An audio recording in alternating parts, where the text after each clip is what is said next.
Hello, everyone, and welcome to another episode of Drop Frames. It's been 2 weeks. Every game of the year has come out in the past 2 weeks. Except one. Except, well, yeah, I guess there is one elephant in the room, or not in the room. We've also got Game Awards announcements to go through. Twitch did some fun stuff over the weekend, which I'm sure we're going to get to. So it should be a rather packed show. But first, Cohh, what are you opening? Something I just got. Oh, it's your motorcycle helmet. My new motorcycle helmet, yeah. Yeah. How is the this one's fancy. It's got like Bluetooth in it and like all sorts of stuff, so hoping it's good. Does it have like is that for listening to music, or is that to taking calls, all the things? I think that the phone can take calls, like play radio and stuff, so they're crazy. Technology is nuts. Yeah. Try it later. Did I hear a rumor that you laid it down pretty quick after you started writing it? Yeah, pretty much instantly. So basically I have First of all, what's the model? It's a Ninja 650 ABS. So it's a sports bike. It's lighter. It's got a lot of power. And basically, like on one of my first times out, this is like right when I had started using it. So, motorcycles are kind of interesting because they're pretty much all manual. And I was working with the clutch and the throttle. And with this particular model, you turn this handle a little bit and your back wheel is screaming. So it's interesting because you're so, like, I'm used to riding bikes where you kind of grip both handles. But when you're gripping both handles, if you even move your arm wrong, all of a sudden your back wheel is screeching. So my wife is like 10 feet from me and I'm talking to her, and I'm letting the clutch out because I'm just going to kind of like maneuver it a little bit to the right. And of course, while I'm doing this, I'm making absolutely sure not to turn the throttle. And it was about that time that I realized that I wasn't actually holding the clutch down. So what happened is I basically, like, from a standing position, I like the back wheel just slides out from under me and the whole thing gets laid down. And actually this afternoon is when I went to get my new shifting lever, which goes in the bottom left, which is you shift with your foot. The clutch is at the left handle, and then you shift with your foot. Because when it laid over, it like bent that up. So it still works. Yeah. Like I've been riding it for, up and down my street for a little bit, and it's worked fine. But yeah, that was interesting. Thankfully, since then, it's gotten like light years better. So, there's some basic riding things that you learn pretty quickly. I just kind of went through a trial by fire with them. But now that I've gotten them down, it's that kind of stuff doesn't happen anymore, thankfully. I don't want to out you or anything, but did you do like the motorcycle course, like, and all that stuff?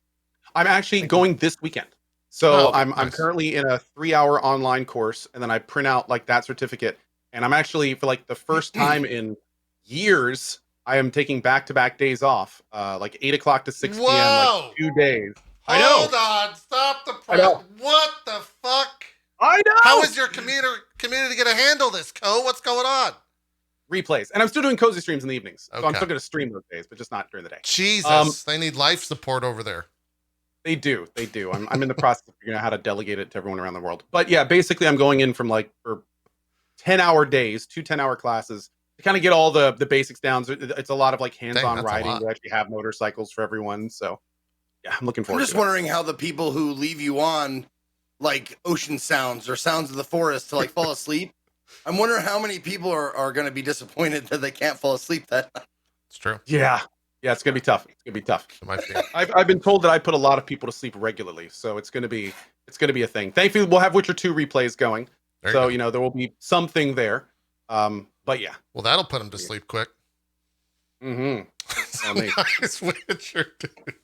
Sorry, I just gotta get that in there. I'm glad you're taking the courses and the safety so safely. I'm glad that you're taking. I haven't even been on the actual public roads yet. The only thing I've done is gone up and down my little private road outside of my house, working on shifting, working on turning, stops, braking, getting used to looking everywhere, being invisible, all that kind of stuff. So yeah, I'm really looking forward to getting out on the road. It's a lot of fun to ride these things. It's scary, man. I've had a lot of friends have really bad crashes, so be safe because it's terrifying. I'm hoping to. Yeah, and you got a crazy bike too. So go ahead. Zeke. Not yet, but I will next year. What's the one thing you've learned about riding a motorcycle that you were unaware of before you started? The superpower aspect, where you become a superhero on a motorcycle, and you gain the power. You gain the power of pure invisibility. So basically, the big thing to do, the biggest lesson that I've learned about biking is that whenever you are on your bike, you assume that literally nobody can see you. It is your responsibility to stay out of everyone else's way. Yeah. And thankfully, almost all of the riding I'm planning on doing is like, big windy one lane back roads. So I'm hopefully getting away from a lot of the most dangerous stuff, which is people merging into you, and blind zone stuff, things like that. So yeah, but there's been a lot of I've had a lot of excellent bikers from my community send me like big messages on like tips and tricks and things to do and No tricks. Yeah, yeah, you know what I mean. Don't do tricks. But yeah, it's been really good, and I've very much appreciate everyone who has been very upfront with that. But yeah, it's been real. It's I was kind of surprised how much I enjoyed it when I started doing it. But at the same time, it is, everyone makes it clear that you need to be super careful. One mistake and the bike's down. Dress for the slide, not the ride. And I've got like a full set of freaking armor that I go out in when I actually go out. So it's good. Yeah, it's a thing. It's real. Yeah. Have you started like driving past other people on the bike and they put their put their hand down, they like give you a little wave? Oh, the two? That's what you do. Yeah. It's two. Two for two wheels. It's two or wave or whatever. Yeah. I have not done any of that. That was the interesting thing. I'm a biker yet. There's no one else on my street that bikes, so I haven't done any of that yet. Your kids out there. Yeah, I know, right? Yeah. Oh, please, man. No, that's not what I got. Anyway, but yeah, not quite yet. We'll see. Also, I think that's more of like a cruiser bike thing, like Harleys and stuff like that. I'm doing mostly sports like that, leaning forward. So if I took my hand off, I'd be like, like fly off. Probably not the best Fair idea. enough. Yeah. Mm. Well, be safe. That's all we care about. Have fun. For sure. Sound like I'm a dad for some reason. Can't wait to do those crazy ramps. Would you ever get on a motorcycle, JP? I don't know how to ride a bike, so probably not. Somehow that doesn't surprise me. Yeah. You know how to swim? It doesn't surprise me that they're Swim's like, easy. Okay. Just like making sure. your parents like, hey JP, come and ride your bike. Nah, I'm good. No, it was I got on the bike. I fell off and I was like, well, that was stupid. And then I just like never got back on. Exactly. So it was a similar story. How I saw it going. Funny enough, an actual requirement for the motorcycle class. Yeah. They say it like in big bold lettering in multiple places. You must know how to ride a bike to take this class. Oh, I'm sure. Yeah, I bet. Yeah. I bet for sure.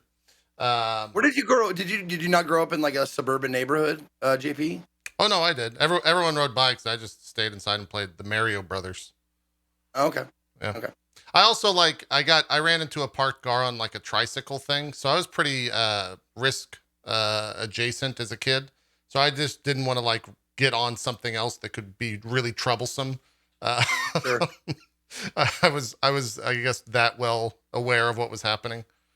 Would you ever consider it for a charity goal? Someone else also asked me that. I would come out and teach you how to ride a bicycle. I think Max, Gassy Mexican, and Megan Linnaeus were asking me that as well. And I think I told them no. So I think just by association, I have to tell you no as well. So we're fair game across the board. Yeah, totally fair. Totally fair. Yeah. But anyways, we learned something a little bit. Real quick, let's just go ahead and address this now, so Okay. everyone that's watching can calm down. Yes, it looks like XQC just got banned. It is a temporary suspension, and Twitch Rivals has already put up a post saying that the reason he has been banned 6 months from Twitch Rivals, and he has been Really? removed. He has been banned from the policy, or from actually streaming for multiple days, and the reason is because they deemed him as cheating due to stream sniping. Wow. For the That's record, hilarious. I actually ended up seeing this clip. He did it on purpose. Oh, yeah. It was during a Rivals event, and he held back. I believe it was Dr. Lupo, specifically him. Like he found him and did it. So his team would win, and Lupo's team would get knocked out. So, Man. funny enough, I mean, it's all jokes and stuff, but like that's stream stuff. That's like what's in the rules not to do. So, Oof. that's Well, good luck to everyone that's not a part of XQC's community, because they're going to be out in force with the pitchforks. Oh, they will be. I'm Shroud, be careful, young man. Go watch some recent Adam Sandler movies. I'm sure they're going to be coming for you. Lupo, you might want to get some big donations up. Get some more good faith. They're going to be angry. It's going to be tough. as some man. people are pointing out in chat, this is XQC's 4th ban, so theoretically this would be his final one. But in the Twitch Rivals thing, which by the way, good on Twitch for actually like announcing all of this. Right. Didn't need to. Good to put that all out there. As a result, and effective immediately, XQCOW will receive a temporary Twitch account suspension. So this may be a different kind of. It may not be a normal ban because it does indeed look like he's not permanently banned. Dang. So you mentioned something. Is it? I didn't know this, but is it like 4 strikes you're out thing? Like, is there a rule? Theoretically, there's always what people say that it's always been a 3-strike policy. However, there have been numerous cases when that's not the case. Yeah. Some and there is examples. There is a kind of an understood but not confirmed thing where sometimes bans are overturned, and that actually removes the strike from your account. In which case, it wouldn't count towards those 3. But of course, Twitch isn't very public when that happens. And I don't even know if streamers are told when that happens. So, who knows? Yeah. Who knows? I think it's a certain number. Bruce Wells says they would never ban the biggest streamer on Twitch. Dr. Disrespect. What are you saying? Of course they would. They already had in the past. They literally already have. That's the thing that happened. Yeah. I was gonna say, I think, and my understanding is that it's a certain amount of infractions with a certain amount of time. I don't know what that number is, and I don't know how long that time is. I've heard that too. But I think that's what it is. So that's why he has 4. Get like 1 a year. And there was a big YouTuber who came over and got, I believe, permanently removed. It was a YouTuber kind of known for doing hit pieces on other ones. And he got 3 and then I think was permanently taken off. Leafy? Is that right? Sure. And one of the big things about it was that like he got 3 like in a relatively short amount of time. I think he got them all in under 6 months or something. He speed ran. Yeah, and he speed ran it exactly. So I believe he was removed permanently over that. Yeah. Anyways, wow, that's not a thing I ever expected to occur. XQC getting. You said it was 6 days, 3 days. How long?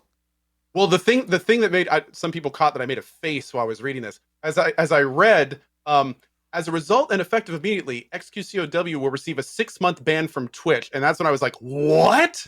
And then I kept reading Rivals, and will forfeit prize winnings from the GlitchCon event. Oh, so he got a 6-month ban from Twitch Rivals, and then it's just a temporary Twitch account suspension, so probably a few days, if even. Yeah. That he's off of actually Twitch. Yeah. Crazy.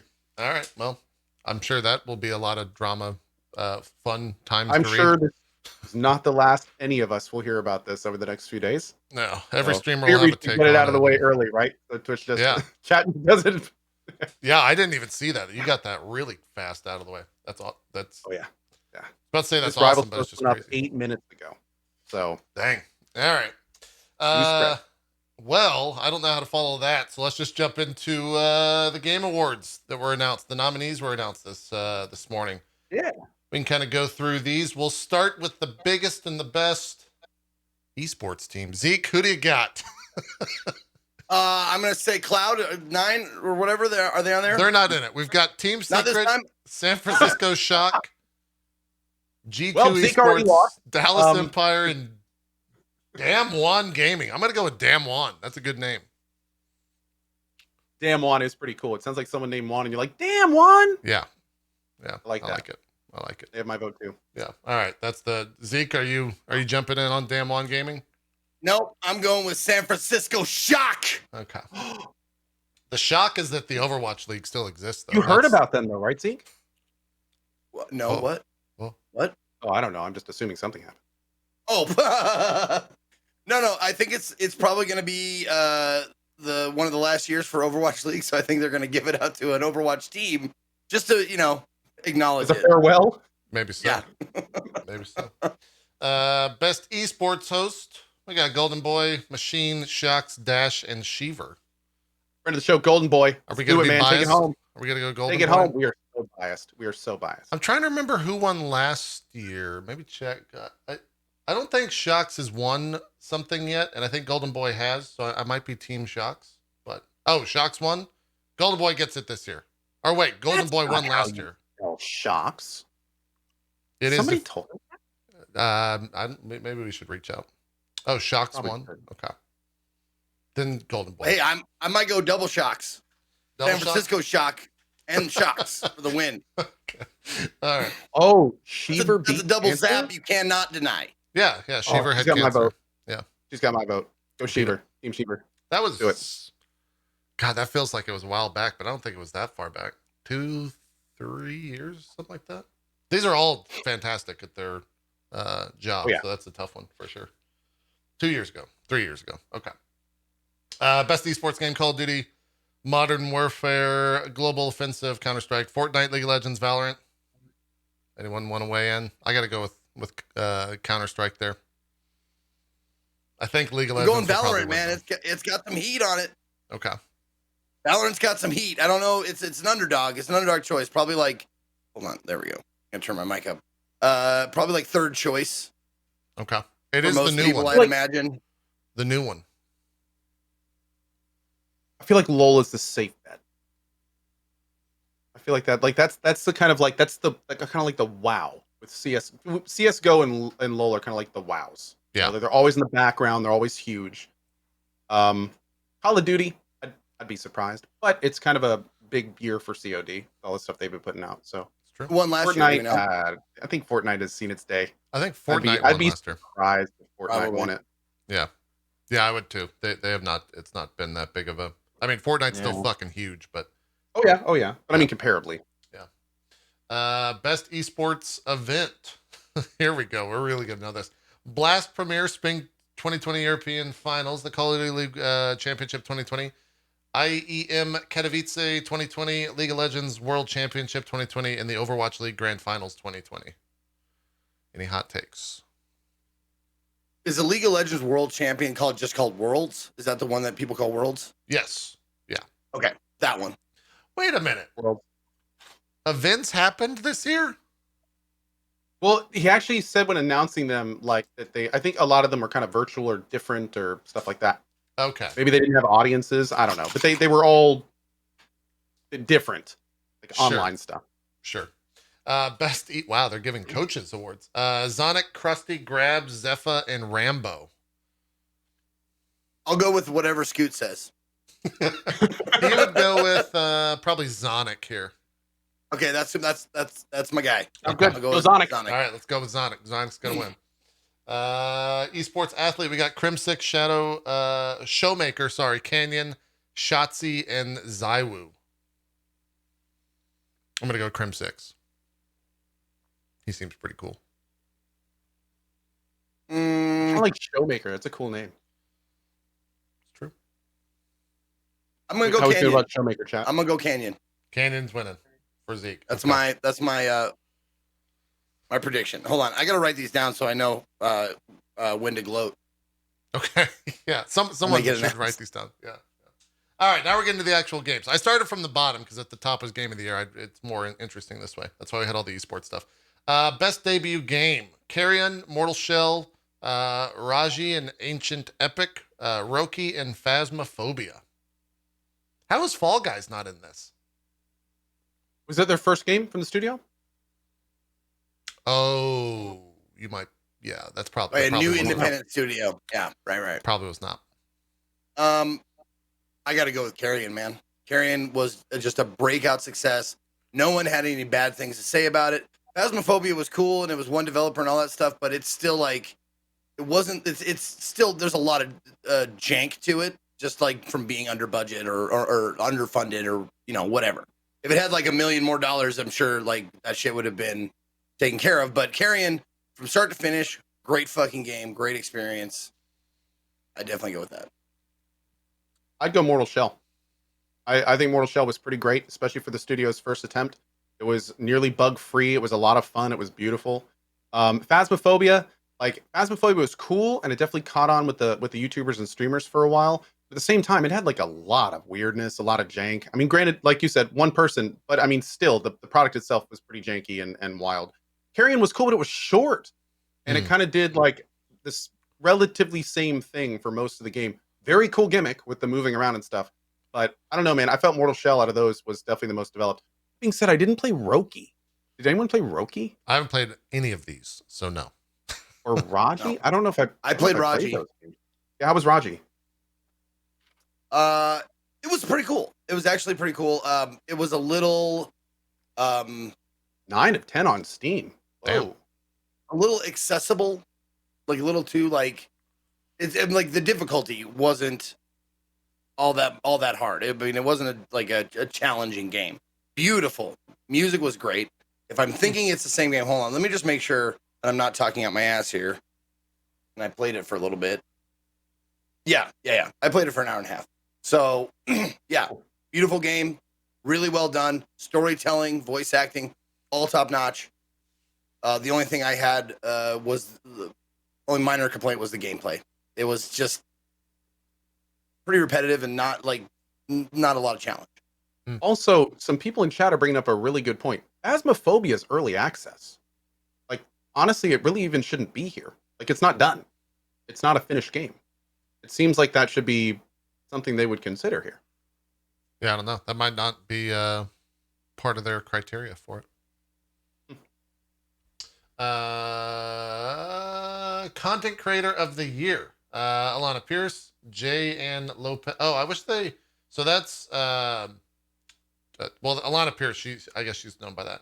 I think this is Black Girl Gamers. I think is what their handle is. Nick Merckx, Tim the Tatman, and Valkyrie. Ray. I think it's Ray. Valkyrie. Valkyrie. That's how you say the That's how you say actual it originally. thing. Yeah. And Tim the Tot Man. Yeah, he's a new streamer. Tim the Tot Man. They essentially he's I think it's Timth. It's Timth Tatman. Tatman. Yeah. Yeah. First name, last name, Timth Tatman. He was actually a human experiment where they just put an egg on a human body and then put some hair around it, and he became a streamer. What's that? Oh, it's actually Timthay. Timthay Tatman. Okay. Timthay? Okay. Timthay. Right. Yeah. Can we choose one of these as content creators? I don't know. Is this something we want to partake in? I'm kind of partial to Timthay myself. I think I like the Amish thing he's got going on, and I think that it's good to have that represented. Okay. And I think really makes I have high hopes for him. I think Alana hung up her creator pass this year, like last 2 days ago or something. She's writing for Sony Santa Monica now. For Sony, she's a junior writer with them now. Yeah. So that'd be kind of cool to see her win. But Tim, got to root for the little guy. It's true. I think we should go for him. Yeah. I heard he had a really rough go at Fall Guys. Very, very public. Apparently, he had some targeted harassment from the Fall Guys Twitter. And he didn't get banned though. I heard it. Oh, it's true. So he's at least not, he's not banned because of that yet. But yeah, that's presented by Adobe. For the one guy that doesn't get this, we love Tim. He's great, and we do actually hope he wins. He's a great dude. Yeah. Best multiplayer: Animal Crossing: New Horizons, Among Us, Call of Duty Warzone, Fall Guys Ultimate Knockout, or Valorant. This one I think will have a lot of different varying opinions. Maybe not from us, but from everyone. Weird to have COD and Valorant here. Is this new game specifically? For outstanding online multiplayer gameplay and design, including co-op and massively multiplayer experiences, irrespective of game genre or platform, is what it says. Because Among Us didn't come out this year, but to have Valorant and COD in here without like CS:GO and LoL, I feel like it's kind of weird having those two in here. When they had an entire category with those kind of featured in it. Yeah. I feel like there was lots of other games they could have picked from. That being said, I think Fall Guys has a really good chance here. I think this could be Fall Guys category. I mean, they were a sensation. Among Us is good, but it kind of it came out and then get kind of lost and was revived due to YouTubers and streamers. Where Fall Guys kind of, in some ways, made it like they're themselves. Like credit to the community manager. I think his name is Oliver H24 or something. The guy that was running the Fall Guys account. Like that was a masterclass in how to properly utilize the terminology of your audience and the type of audience you're going after, and really like make something that was probably going to be okay on its own into something that was like a phenomenon for a while. Totally. So yeah, that was pretty cool, man. Also, but to be fair, Animal Crossing for many people as I've heard, not from only one person, from a lot of people, like saved sanity in the pandemic, where Animal Crossing kind of came at a time when people needed that social connection. They needed to just get lost in something. So I could definitely see Animal Crossing also, really perform here too. Yeah. I think my personal pick, Fall Guys, Animal Crossing wins though. Oh, not because of multiplayer though. That's a good point. That's a good point. The multiplayer aspects of AC are not the best. That's true. Yeah, that's true. That's the reason why I immediately was like, I don't think it's Animal Crossing, because it's the lion's share of the time spent is by yourself, and then you interact with other people, sure, but like most of it's like you spend it on your island doing your own stuff. Yeah. Very valid. What's your vote? I've heard. Yeah, none of us play Animal Crossing. What's your vote, Zeke? Fall Guys. Oh, okay, for sure. So we're all three on Fall Guys there. Best sports racing game. I laugh because none of us have played any of these. Unless PGA's up here. Nope, PGA. Oh, actually, Tony Hawk. Tony Hawk. All the way, 100% Tony Hawk. We got Dirt 5, F1 2020, FIFA 21, NBA 2K21, and Tony Hawk Pro Skater 1+2, which was that remaster. I had a lot of fun in that game. A lot of people did. People said it was great. Yeah. It was great, man. I really enjoyed it. Yeah. That's the only one that I have any reference to, so that's what I'll go for. FIFA will probably win, though. The RNG gods have deemed me to pick NBA 2K21. Okay. For that one. All right. Best Tony Hawk was trash. I mean, that's a good opinion and everything, but how dare you? Best sim/strategy. Crusader Kings 3, Desperados 3, Gears Tactic, Microsoft Flight Sim, and XCOM Chimera Squad. This is a weird cat. Okay, I don't think XCOM. Flight Sim is like a revolutionary thing, but I think it's more of a tech revolutionary thing than a game revolutionary thing. I don't know. Gears Tactics I really liked. Cohh, you played Desperados 3. I think, Zeke, you might have touched. I played all of these games but Flight Sim. Okay. And Crusader King seems to be my chat favorite because they really love that game. I think that's the clear winner here. Crusader Kings 3 is something special. It's accessible. It's huge. It's wildly varied. Like literally thousands of hours of potential entertaining play. It is a standout in terms of strategy in sim games this year. Yeah. I'm gonna go with Flight Sim, honestly. Having not even played it? It's like you don't have to be a gamer to play it. It's a sim. It's like the closest one-to-one sim thing you can do. And lots of people who don't normally play video games, like I think I've seen them seen media and like tweets and stuff about people picking it up and doing that. So yeah, I mean it is a monumental like tech leap for that type of game for sure, in games in general. But it's weird to see them in the same category. I was just gonna say, they added the sim category because they needed the Flight Simulator to get nominated for something. Right. It's the only sim game in there. Yeah. I guess I'll go Flight Sim, but I don't like my pick. But I guess I'll go Flight Sim. You're not gonna go Crusader Kings? No, I'm not. I'm gonna have unrest in the kingdom of my community by doing so. Best family. They should have put game here. I guess it just best family. For the best game appropriate for family play, irrespective of genre or platform: Animal Crossing New Horizons, Crash Bandicoot 4, It's About Time, Fall Guys Ultimate Knockout, Mario Kart Live Home Circuit, Minecraft Dungeons, and Paper Mario: The Origami King. And we got any quick takes? I think mine would be probably Fall Guys as well. As somebody who played AC with his family, I would go with AC for this one. Yeah, it's got to win something, right? I think this is where that could really shine. Yep. My vote goes to Animal Crossing for sure. Yeah. If Fall Guys takes multiplayer, then I can see this take. That's different. Yeah. Yeah, if Fall Guys takes multiplayer, Fall Guys turns families into solo islands that test each other. Then I think AC could take this as well. Do they say somewhere how much of the vote is audience vote and how much of it is there judges or anything, or is it all audience vote? They usually have a panel that says, let me see what this says up here off screen. All of them have sign in to vote under them, so I think they get audience participation on at least all of them. Although, wait, is this the show where there's like one of the judges is the audience, and then there's also a panel? So there's the advisory board. The advisory board helps guide and advance the mission of the Game Awards. That's not. There's press. I don't know if there is like how. Oh, 90-10 split. Chat's saying. Okay. Interesting. I've heard that. Okay. I was trying to see if that's on here, but yeah. Yeah, is there a place that you can like in my chat if you want to link something? Yeah, let us know if you find that, Zeke. Yeah, we'll do. Best fighting game. Grand Blue Fantasy versus Mortal Kombat 11 Ultimate Street Fighter 5 Championship Edition. One Punch Man, A Hero Nobody Knows, and Underlight In-Birth EXE : late parenthesis CL minus R in parenthesis. The only one I've played of these is Mortal Kombat. I had a pretty good time with it. I think that's my vote. Because I don't play fighting games. None of us really do. Zeke, your choice? 5.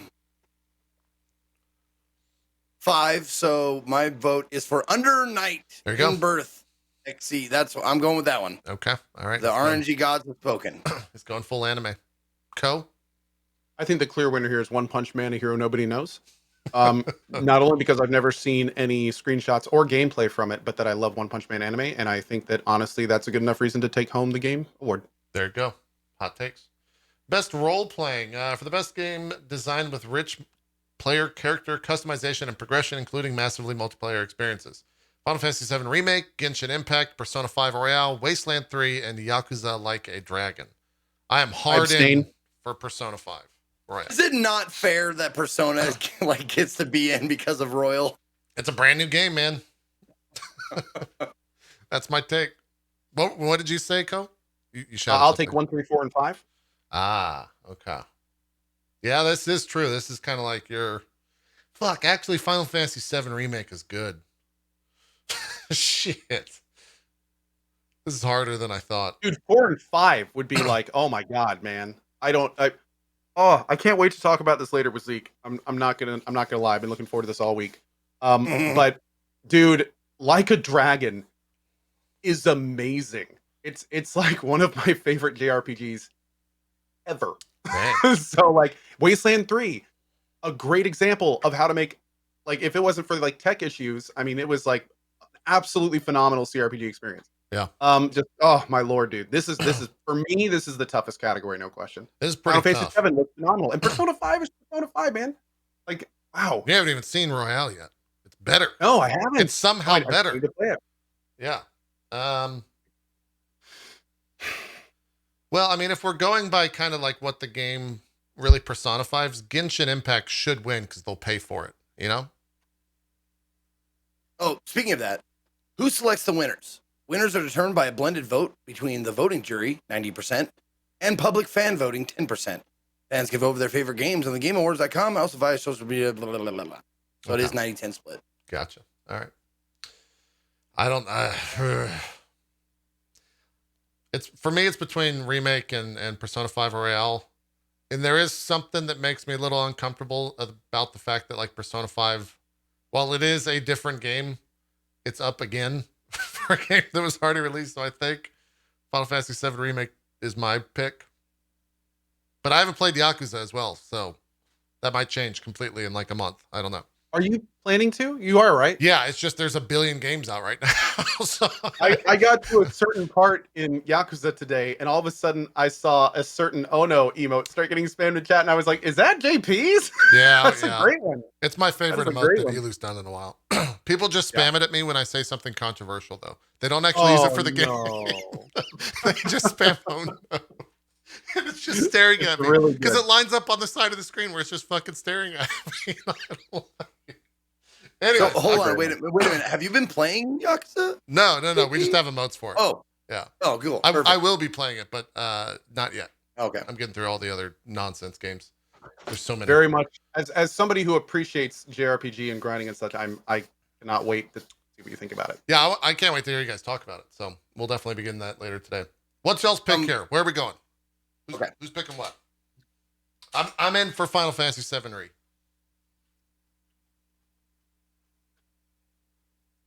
Go ahead, Zeke. I don't want it, but I don't think I want it to win. But Final Fantasy VII Remake. Ooh. For me, it is I finished Wasteland 3. I did 100%. And I know that one's phenomenal. I am 70-ish% through Like a Dragon. So I don't really think it's fair to compare the two right now. But like for me, it would and I love Final Fantasy 7 as well. Final Fantasy 7 blew my mind. Like I was one of those people that was like, what are you calling it a remake? Or it's a remake, blah blah blah. And it's like then I got to the end, I was just like, oh my God. Yeah. So yeah, I abstain. All right. You can do that, I suppose. Fuck that, dude. No, that. I'm not allowing that. All You right, pick Zeke, now. Wait. I only abstain because I haven't finished Like a Dragon yet. I will have a firm answer when I am done with Like a Dragon. Right now, for me, it is serious toss-up between Wasteland 3 and Yakuza. Those are the two for me personally. Okay. It's between Wasteland 3 and Yakuza. But I gotta finish Yakuza. Right now, though, would you give it to Wasteland 3 since you have it? Only because I finished it, I'd say Wasteland 3. Okay. But I mean, just today, Yakuza got to a point, I'm in chapter 11 or 12, where I was just like, so if it's going where I'm thinking it's going, then, and to be fair, almost every chapter's done that in some way. So I gotta finish it. Okay. I gotta finish it. It's not spoilers because it's a Yakuza. But you heard game. it. He said Wasteland 3. Mind blows That's everywhere. his prediction. I'm writing it down. Okay. Writing it down. Before we go on to the next category, there was something I wanted to bring up as far as the 90%, 10% split between the audience and whatever. I personally think that's fine. And the reason why I think that's fine is because that kind of makes it so that the most popular game doesn't win every category. Yeah. Like the 90%, I'm guessing one of the requirements of the people who vote, on the panel, have to have played all of those games. I would hope so. Yeah, you would hope the audience, not necessarily. That's what I'm saying. The audience not necessarily has played all those games, and they're just voting for the one they like best or they have played at all. So, and also I understand why it's 90-10. Yeah. By doing a 90-10 split, when the companies come in and pay off the judges, it's far less people to have to delegate that money to. Correct. So it makes it's a lot easier for these companies to buy their awards. That's accurate. I'm surprised then that like best esports player of the year, Genshin Impact. Best content creator of the year, Genshin Impact. They really just made great content there. 100%. Best action adventure. For the best action adventure game combining combat with traversal and puzzle solving. Assassin's Creed Valhalla, Ghost of Tsushima, Marvel Spider-Man Miles Morales, Ori and the Will of the Wisp, Star Wars Jedi Fallen Order, and The Last of Us Part 2. This one's real tough. Yeah, this one's stacked, dude. You think Ghost? Ghost is Ghost is good, but Ori is fucking Ori. phenomenal. Yeah, I was gonna say Ori is Ori. Have you played Miles Morales yet? Pretty amazing. No, I haven't actually. It's good, but it's on the shorter side, so I don't know if that way. Like for me, that's a positive, but for a lot of people, that's a negative. Star Wars was like pretty cool. All of these games are good games. Star Wars was pretty great. I mean, if it had had a better inventory system and stuff, like it would have been really, really great. Yeah. It was too bad the loot was only like cosmetic poncho colors and stuff. Yeah. But I mean, the gameplay and the story and the levels and it was beautiful, well-made game for sure. People are loving Valhalla for like an Assassin's Creed game. Like sure. Not just Ubi fans, but like a lot of people are like really all about Valhalla and how good it is. I don't know. I've played it. I was going to say this when we talk about Valhalla later, but the worst part about Valhalla is that Ghost of Tsushima came out this year. I see what you're saying. Yeah. If it didn't come out, I'd be going crazy for Valhalla, but every time I play, it's like, yeah, Ghost of Tsushima did this a little bit better. It's the Simpsons did it of that type of game. Yeah. GOT did this better. GOT did it. Yeah. GOT, but it's still great. I don't know what to choose. I think critically, as in 90% of the critics are going to vote, I think Last of Us Part 2 will probably take this. But I don't know where my vote is. It's really? Ghost or Ori. Maybe Ghost. I think I'm gonna go with really hope Ghost. not. I think I'm in for Ghost. Go. I'm in for Ghost? Ghost. I would be surprised in this lineup if LOU 2 won. It'll win something. Does I it have think to though? No, but it'll win something. Fair. What do you think, Zeke? I'm gonna go with Ori as a complete experience. Yeah. Ori gets excellent marks in every single category: design, gameplay, music, graphics, like S rank in all those categories. The only thing it might not get is like the length of the game, I guess. That's like very that's like an A instead of an A plus. Sure. You know? Like Yeah. Makes sense. That one was tough. Solid call. Best action. For the best games in the action genre focused primarily on combat. Doom Eternal, Hades, Half-Life Alyx, Neo 2, Streets of Rage 4. This one might be the hardest one for me. Because I really love Doom Eternal.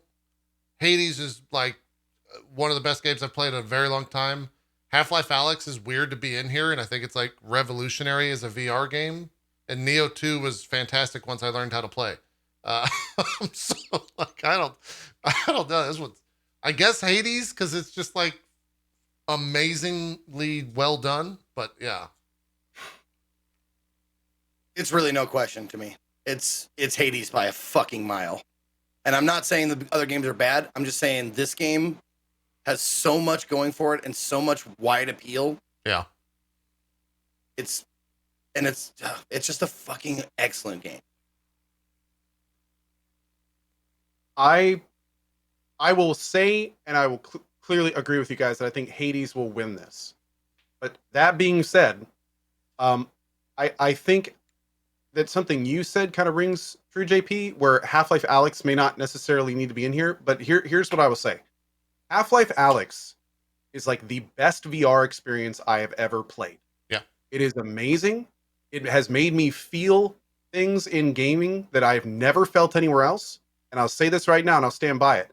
If there was a library of games in VR similar to Half-Life Alyx, VR would be in a different place than it's in now.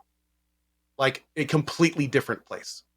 So, even though I would say Hades is the best action game, I feel like Half-Life Alyx, it's almost like it needs a category for itself. Because there's almost nothing else like it. But it should win something. It is an amazing, amazing, amazing experience. It, like, ruined VR for a lot of other projects for me, because it's that good at what it does.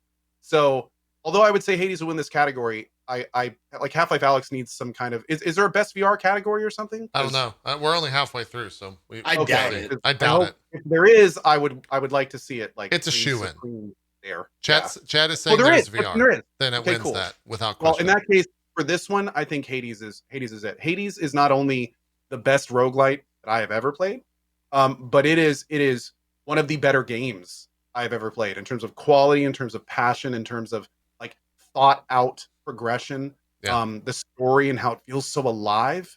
It's just incredible. It's an incredible project. Yeah. It's weird because like best action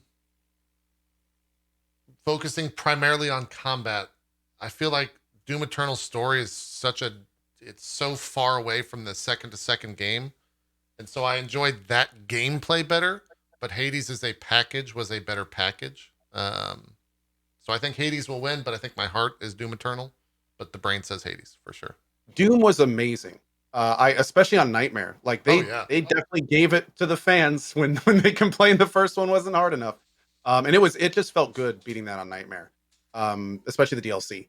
But yeah, I still think with the variety that Hades offers, not only between the different boons, but then the weapons and the aspects of the weapons on top of that, and how it all somehow works together. And then throw in like the Pact of Punishment and how many ways you can vary the gameplay. It's pretty standalone for sure. Yep. No, Neo 2 was great and it had some great DLC, but I mean the others are just a little bit higher. Yep, I would agree. It's gonna get harder as these start adding more and more crazy games in here. Innovation and accessibility. Recognizing software and/or hardware that is pushing the medium forward by adding features, technology, and content to help games be played and enjoyed by an even wider audience. Assassin's Creed Valhalla, Grounded, Hyperdot, Last of Us Part 2, Watch Dogs, Legion. I think Last of Us Here, could take this. here's the category for Last of Us. Yeah. Last of Us did some incredibly cool things with accessibility. You could change and alter almost anything. The devs went to great lengths to include as many types of gamers as they could. I would be pretty surprised if Last of Us 2 didn't win this. Yeah. Zeke? Yeah. Absolutely echo everything you said. I don't understand why Grounded's on here, because the only thing that it made me accessible to is realize that I hate spiders. That's all that it was accessible. Even spider like Spider Fear though. Yeah. Spider Fear Spider. Yeah. It's every game I'm needs a guessing that's why. spider fear I'm slider. guessing it's the spider option because they guess. like basically put in an entire thing to like change their main enemies and stuff. So, which is cool. I mean, that's cool, but still horrifying. It is. It is. Here's your best VR/AR. Best use of the game experience playable in virtual or augmented reality, irrespective of platform. Dreams, Half-Life Alyx, Marvel's Iron Man VR, Star Wars Squadrons, and The Walking Dead, Saints and Sinners. Dreams puts up kind of a thing here. I think it's a weird game. I think it's more of a platform where Alyx is a definitive game and it is the definitive VR game. But like Dreams is kind of a cool thing that I haven't. Have you gone back and looked at any of that stuff, Zeke, and like the however long it's been since the 30 years since that game came out back in March? I have not checked out Dreams again. No, I haven't. I have not either. There's probably crazy stuff in there. But yeah, I think Alyx has to take this. Like far and away the best VR game of all time so far. It not only does can't like wait to- a few things, it innovates in so many ways in terms of making those worlds immersive and real and interactable. I mean, it's just completely next level. Yeah. I can't wait to go back to it. Now that I have the index. Yeah. But it's just been crazy for games. So like going back and doing something is counterproductive right at this point. Totally.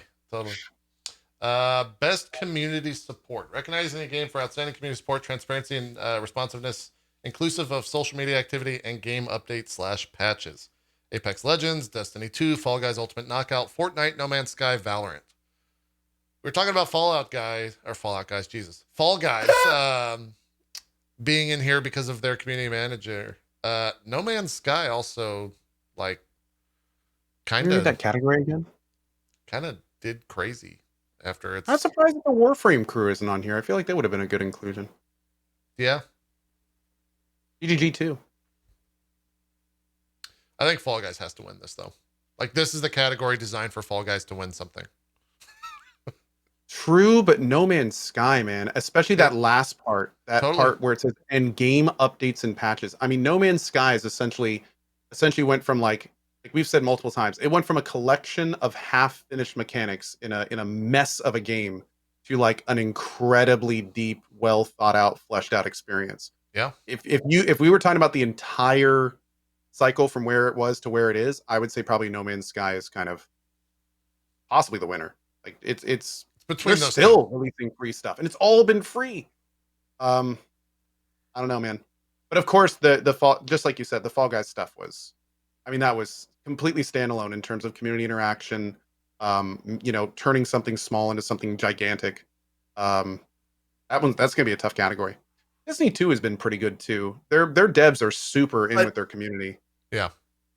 The reason why No Man's Sky wins out for me over Fall Guys is because Fall Guys like the community support, meaning what do they do for the community, not how they built the community, but what they do for the community. Mm-hmm. They did some good things. They, were responsive to like questions, comments, and all that kind of stuff. But No Man's Sky like took a turd that everyone called out as a turd and turned it around into something that people like. That is fucking hard to do, man. Sure. Once you're a 76, it's hard to come back from that. True. That's a really good point, Zeke, for sure. Yeah. I think we're between No Man's Sky, Fallout. Why do I keep saying Fallout Guys? Jesus. Fall Guys. I'll go with Fall Guys here. I think both of you are in Camp No Man's Sky. Is that accurate? Fallout Guys, the 20-year later revival of Fallout Boys band. True. True. Yeah. We should do that. You guys both No Man's Sky? Can we lock it in? No Man's Sky. I'd say No Man's Sky. Okay, lock it in. Best mobile game: Among Us, Call of Duty Mobile, Genshin Impact, Legends of Runeterra, and Pokemon Cafe Mix. What? The day I learned Among Us is on mobile. Oh yeah, yeah. Our I didn't know that. the kid plays it. Not. It's annoying. All You know I hear what? just randomly shout is, "I didn't get imposter." That's just a common thing to scream in our house. I'm not a fan of their money thing. Everything I say about it still stands when we had the discussion here on the channel. But from what I understand, the mobile client of Genshin kind of rocks. It also cross plays really well. Apparently, it plays well. I know a lot of people that only play it on mobile. So I'd honestly here say probably Genshin Impact. Yeah, I don't think it's. Gotta give credit where it's due. Man.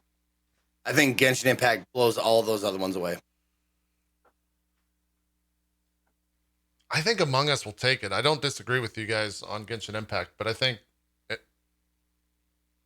Among Us has to be recognized for some weird reason this year, and this might be the category where they can. But that being said, I don't know where Genshin Impact wins if they don't take this as well. So I'll be the outlier and go Among Us for the official vote of the three of us. That is also powered by the LG Wing. Is that some new phone? I've never heard of that.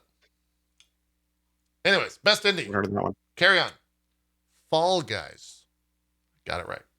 Hades, Spelunky 2, and Spiritfarer. I think Cohh's probably Hades. I'm Hades. You got it. Zeke, I'm interested. Where are you at here? Oh, Hades will win. That's my that's my vote for what You will really win. like Spiritfarer though, didn't you? But the one the one I like the most is Spiritfarer. Yeah. People liked it. Hades is great, but Spiritfarer like touched me. Like seriously. Yeah. It was crazy like how good it was and how subtle. But Hades will win. No question. It'll be weird if, and I'm kind of skipping ahead, but it'll be weird if Spiritfarer takes this and then Hades wins Game of the Year. There's always a risk when you do stuff like this, when you categorize best ofs and then also have an umbrella category. Yeah. Yeah. So it's gonna be interesting to see how they handle that. Yeah. If we do see that kind of split stuff, that will be kind of unfortunate because then it's exactly like you said earlier, where it's like, oh well, this game has to win something. Right. Like it'll be pretty clear something like that was going on. Yeah. Yeah. I think Hades is the winner here, though, for sure. I will say for Thunder Lotus games, I usually follow like if I do because I did a sponsor stream for Spiritfarer, but I ended up playing it all like almost 100%ing it on my own time. But it's one of those studios that I followed because I was doing a sponsor thing, and then I left the follow up because a lot of times I'll just unfollow after if they want to DM me or whatever. Yeah, I left the follow up because so many people do such like amazing fan art, and they always retweet it. It's really cool to look at. So yeah, awesome. Best ongoing game. Awarded to a game for outstanding development of ongoing content that evolves the player experience over time. Apex Legends, Destiny 2, Call of Duty Warzone, Fortnite, and No Man's Sky. Oh, wait a second. No Man's Sky should win this, right? Well, it should, but if we were going to make No Man's Sky win this category, then it's got to win. I mean, all the reasons that we gave for the last one would be apply to that category. Yeah. I mean, No Man's Sky they don't really like support. They put out new patches and stuff, but they don't really like. That's kind of weird. There's a lot of overlap. Isn't there should be an arrow right there? Why is there not an arrow for like Final Fantasy 14 is not even on there? There should be a scroll. Like you can scroll the screen, right, JP? Well, that's in my own awards. I always just add a little like secondary thing where they say and Final Fantasy 14, and then it wins, and that plays out of my mind while reality continues on. Dude, again, I gotta mention, like, it's really weird for them to have like basically a category for essentially live service games and not to mention Warframe or PoE. Like those are they've always gotten snubbed. Well known. I feel like they've gotten snubbed in this category multiple times over the past couple of years, for sure. Huh. But that being said, the games listed here in a general population, I think, are more popular. Maybe I'm wrong about that, but. And that Maybe that's something to do with the free to play aspect. Oh well, no, never mind. Is Fortnite free to play now? Yes, it has been for a long time. Oh, Apex is too, I think, right? Yeah, Yes, it is. Yeah, it always has been. I think Call of Duty is even free as well. Maybe. Oh, Is Warzone free, chat? Or do you have to pay for that? It is. Okay. it is. Wow, I didn't know that. Oh, and Destiny has a free to play component, so it does. Yeah. I think No Man's Sky has to take it here though. Yep, I'm with that. Yeah. I'd say, yeah. Lock us in. 3 for No Man's. Games for Impact. If Found, Kentucky Route Zero TV Edition, Spiritfarer, Tell Me Why, and Through the Darkest of Times. I have to write these down. I'm sorry.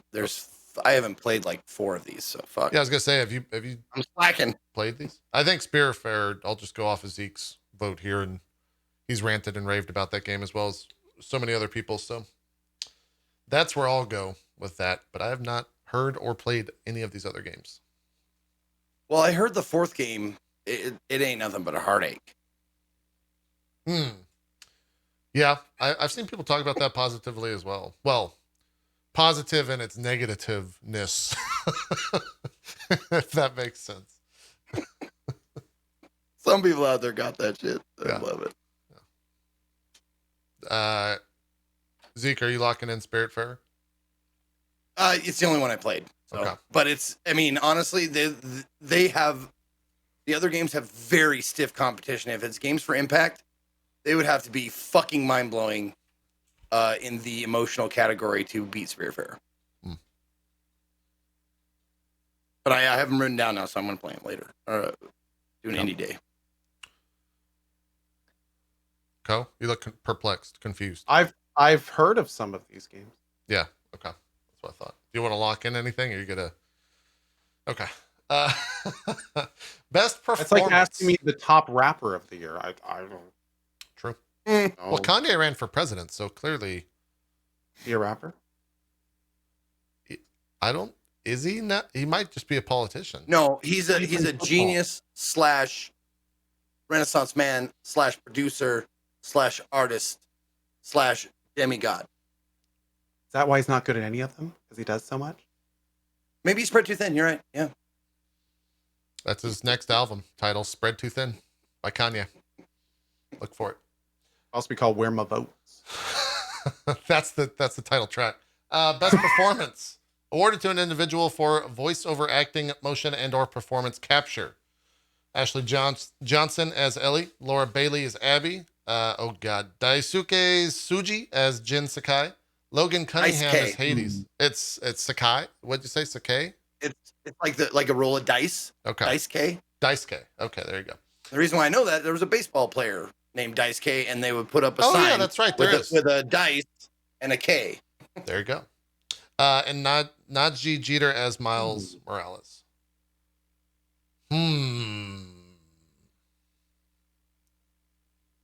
This one's kind of tough. Kind of angry you don't see any Yakuza voices in there, to be honest. I'm actually you think like George Takei would get a nod. Dude, the main voice also in English is phenomenal on Yakuza in the English dub. Like, he does a great job. He's the same guy that plays Hiro in the Danganronpa series. I've heard all those voices except for Najee Jeter, and I still say Najee Jeter probably will win this. Really? Why is that? I think so, man. Miles Morales is getting such buzz, such heat, but also we've seen these other names before, right? Sure. I'm pulling for the new name. Okay. I mean, he did great. Like, I having played that game, he's great, 100%. I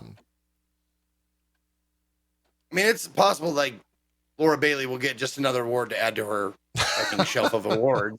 I mean, Ashley Johnson as well. She's phenomenal. Like Ashley Johnson as well. Like, honestly. But I'm going with the new names. The new name for this one. Okay, you're in for Najee. Cohh, I don't know where I'm still trying to decide. Cohh, where are you at here? Are you I think one of the last people are going to win. Okay. I don't know which one. but I would think I personally, if it was up to me, I would say either Logan Cunningham or Daisuke. I thought they were both phenomenal. I especially loved like Logan Cunningham is kind of awesome because he didn't only do Hades, he did like I think 4+ of the well-voiced characters in Hades. He is a Sure. phenomenal voice actor. But at the same time, I think that in terms of like production and direction, that critically they'll probably give it to Ashley Johnson or Laura Bailey. Yeah. Would you say their critical role were these two? I don't know where I'm going. I just wanted to say critical role. I couldn't weave that into a joke fast enough. Good one.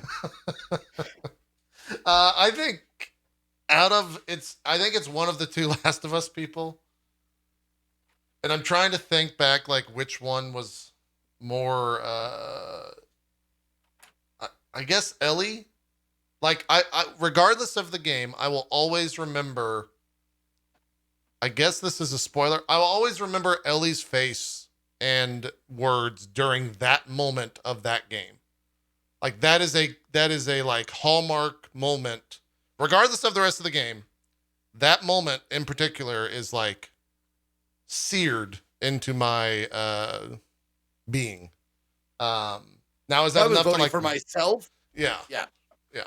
I'd go Ashley Johnson, of course. Like hands down. Yeah. My favorite of those. Yeah, I think I'm gonna go Ashley Johnson as well. That yeah. This one's also a hard category because like I think Chat was right in saying Barrett from Final Fantasy VII Remake was like really good. Some of his lines actually like had me laughing for a good long time because they were just so ridiculous and outrageous. Yeah, I think Ashley Johnson for me though. So we got Cohh. Are you in for Ashley then as well? Yeah, I'd say Ashley or Laura. Okay, it's a real toss up for me on those two. Zeke, you're in for Miles Morales. Naji. Yep.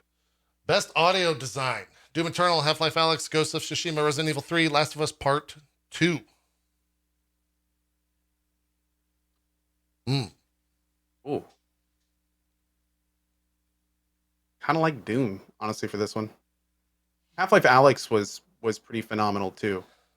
So now, Resident Evil 3 didn't have the DMX soundtrack, right? That was 2, right? Correct. Kind of surprised to see RE3 here. Can anyone? So am I. I don't know any why. obvious reasons? No, I don't know why. Maybe just the actual like sound effects of zombies' brains being exploded. I'm not sure. And yeah, chat. We're not talking about music. This is the design of the sounds. So like how the sounds work. Best score So like music is the sound of the guns in Doom Eternal, the way they use positional audio in Alyx, things like that. Yeah. I don't know. I'm trying to think back and like. I gotta go with Ghosts on this one. It was like the wind blowing, the rain falling, the shing of the sword. Yeah. Like, I'm going to go with Ghost. That's my pick. Honestly, as someone in my chat just pointed out, I'm really sad that we didn't see Remothered in this one. I think it would have been a great addition. Considering sounds would play when things weren't even on the screen or anywhere nearby, I thought that really added an air of mystery. It's a horror game. That makes sense. That's true. It's true. It really made you think. Yeah. Like, how in the hell could this be released in this state? Mm-hmm. Mm-hmm. I'm trying to think like which one of these games has the like Doom Eternal. It just has a shotgun click, and like that's enough for me to be like, yep, that should win. But like that's stupid. That's a stupid thing. So I don't know. No, but that's the thing, JP. Like for you, like you got to separate your favorite sometimes from what you think is going to win. What do you think will win? Chad just pointed out Last of Us did a very good thing, and you know the shotgun click is Doom Eternal. The whistling in Last of Us Part 2 was immediately like, oh fuck. Like I remember being like, fuck. Like I remember constantly doing that every time I would hear a little whistle. So maybe that, but I don't, that just might be like the emotional impact of that game. I loved all of the unique sounds and the things that made Doom what it was. Like from the very iconic sounds of the weapons to like how the sounds interacted, something like some of the bass work that it did, the sound of some of the creatures as they would attack and stuff. Like I think for me, Doom is where it's at for this one. This one's tough for me. Cohh's in for Doom. Zeke, have you made a decision yet? Ghost. You're going Ghost? Okay. Yeah. It does. I mean, it's not only my personal pick, but I think it'll win because it would be a toss up between Doom and Ghost, because the sound design, or Ghost and Last of Us, the sound design is an integral. I realized I was saying that wrong all these years, but an integral part of the game experience. Like, you use the wind to show you where to go in Ghost. You hear the whistles in Last of Us, and it needs to be there. You know, having good sound design and good music and stuff is one thing, but when it becomes necessary for the experience, I think it goes up above. It's integral, not integral. I think it could be both. No, I've always. I looked it up and I had it pronounced on Google and went integral. I think it's either. Okay, maybe it's either. Anyway. Oh, it's either. Okay, both. Cool. Yeah, I'm trying to think like which one, because they all have, like, Ghost was amazing in its simplicity. Last of Us 2 was amazing in its like emotional response. Doom Eternal was amazing because it made me feel like a badass. Half-Life Alyx was amazing because it scared the shit out of me. I don't know why Resident Evil 3's here. So I don't know. I don't know where we're going with this. Resident Evil 3 is just, it's an honor to be nominated. Yeah, they just want to show up. They're dealing with still being ransomed or something. There was some weird news about that. If you're going Ghost, Cohh, you're going Doom. Is that what we have Cohh in for? Is Doom? I'd say Doom or GOT, but I'd probably say Doom. If you're going Doom, Zeke's going Ghost. I'll go Last of Us, and we'll spread the vote out. All right. That one's tough for me, man. It really is. Although I will say, having not even played and just watched streams, if Demon Souls was in this, I think it would win hands down. But we'll get to that later. That's a weird thing to say, but we'll get to it later. Best score in music: Doom Eternal, Final Fantasy VII Remake, Hades, Ori and the Will of the Wisp, or The Last of Us Part 2. This might even be harder for me. I think I know where Cohh's going. He's got a face. Cohh, you in for Hades? I'm in for Hades. There are a few tracks in Hades that gave me goosebumps. And don't get me wrong, Doom music's amazing. I love Doom. I love headbanging. I think that they did, especially like with the DLC, great job. Without our boy, who unfortunately did not work on the DLC.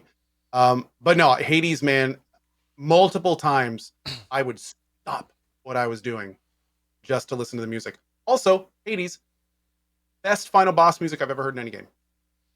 Bold. And for the record, you have to do EM4 and get to the third phase of Hades. I was watching you one day and saw it, so yeah, I know exactly what the dueling guitar stuff.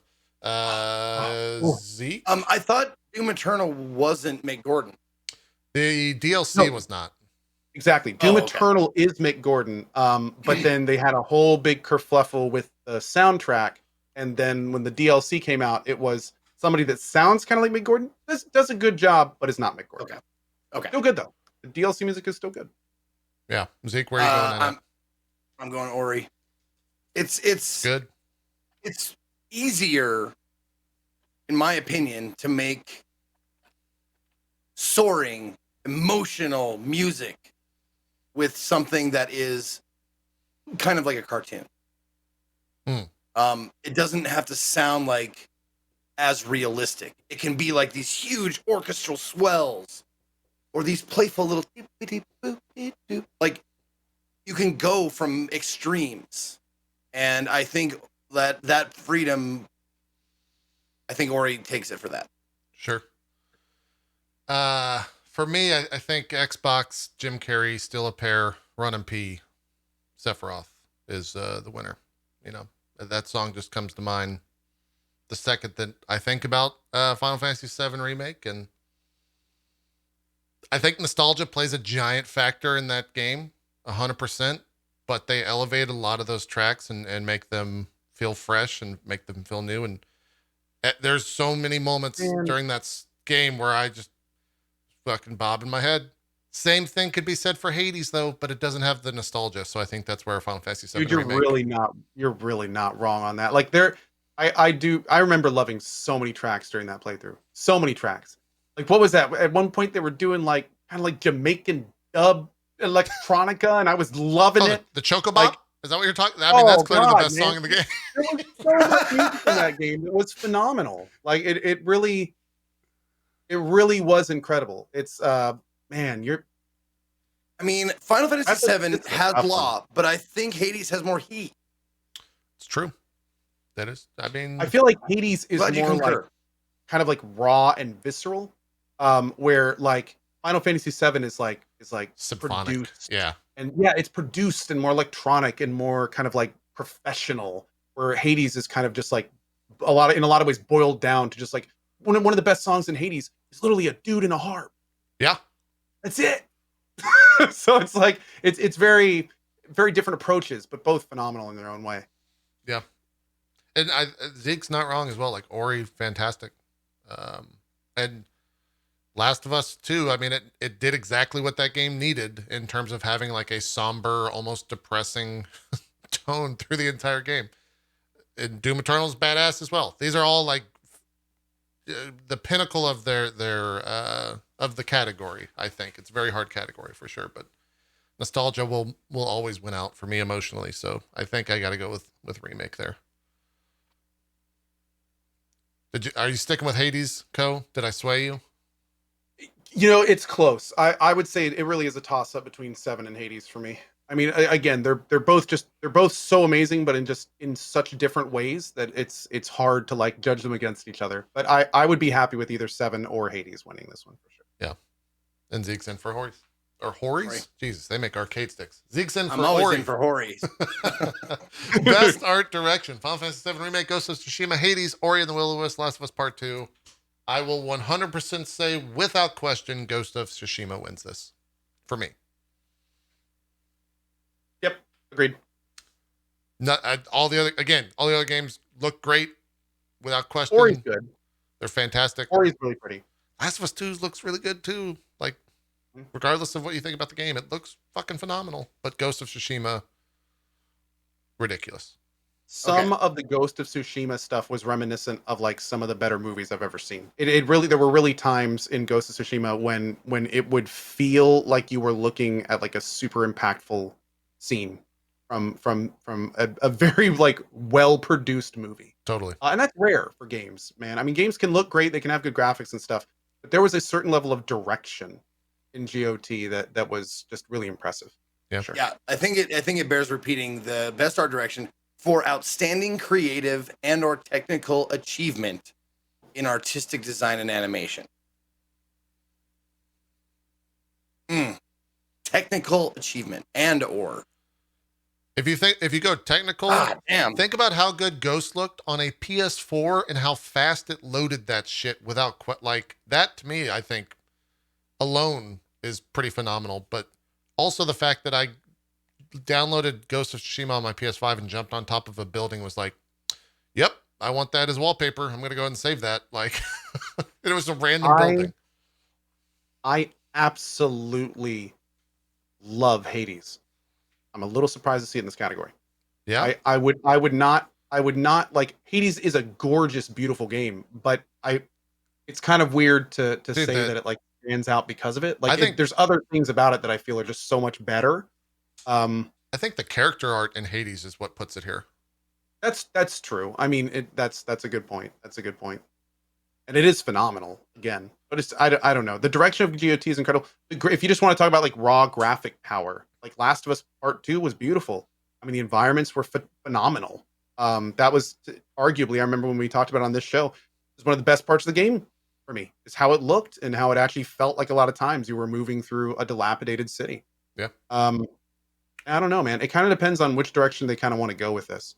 Art direction is a broad term when you define it the way they did. Sure. For me, it still goes without question. It's a close call, but I got to go with Last of Us. The there was, it was super rare, but in Ghost there were like very like specific times when I was like, it wasn't like perfect. In Last of Us 2, I never had a moment where I was like, that animation, that like whatever graphical thing is not 100% perfect. Like, I gotta go with Last of Us. Yeah. For me, it was the opposite. I think there was probably an hour's worth of footage of me just stopping playing Ghost of Tsushima and saying, Jesus, and then just staring off into the distance. So I get it. I understand. Last of Us 2 is a good looking game. All right, Zeke, you got them all calculated? You got them all written down? Yeah. Okay, cool. Best narrative for outstanding storytelling and narrative development in a game. 13 Sentinels, Aegis Rim, Final Fantasy VII 13 Sentinels, sorry, I have to read this twice. Aegis Rim, Final Fantasy VII Remake, Ghost of Tsushima, Hades, and The Last of Us Part 2.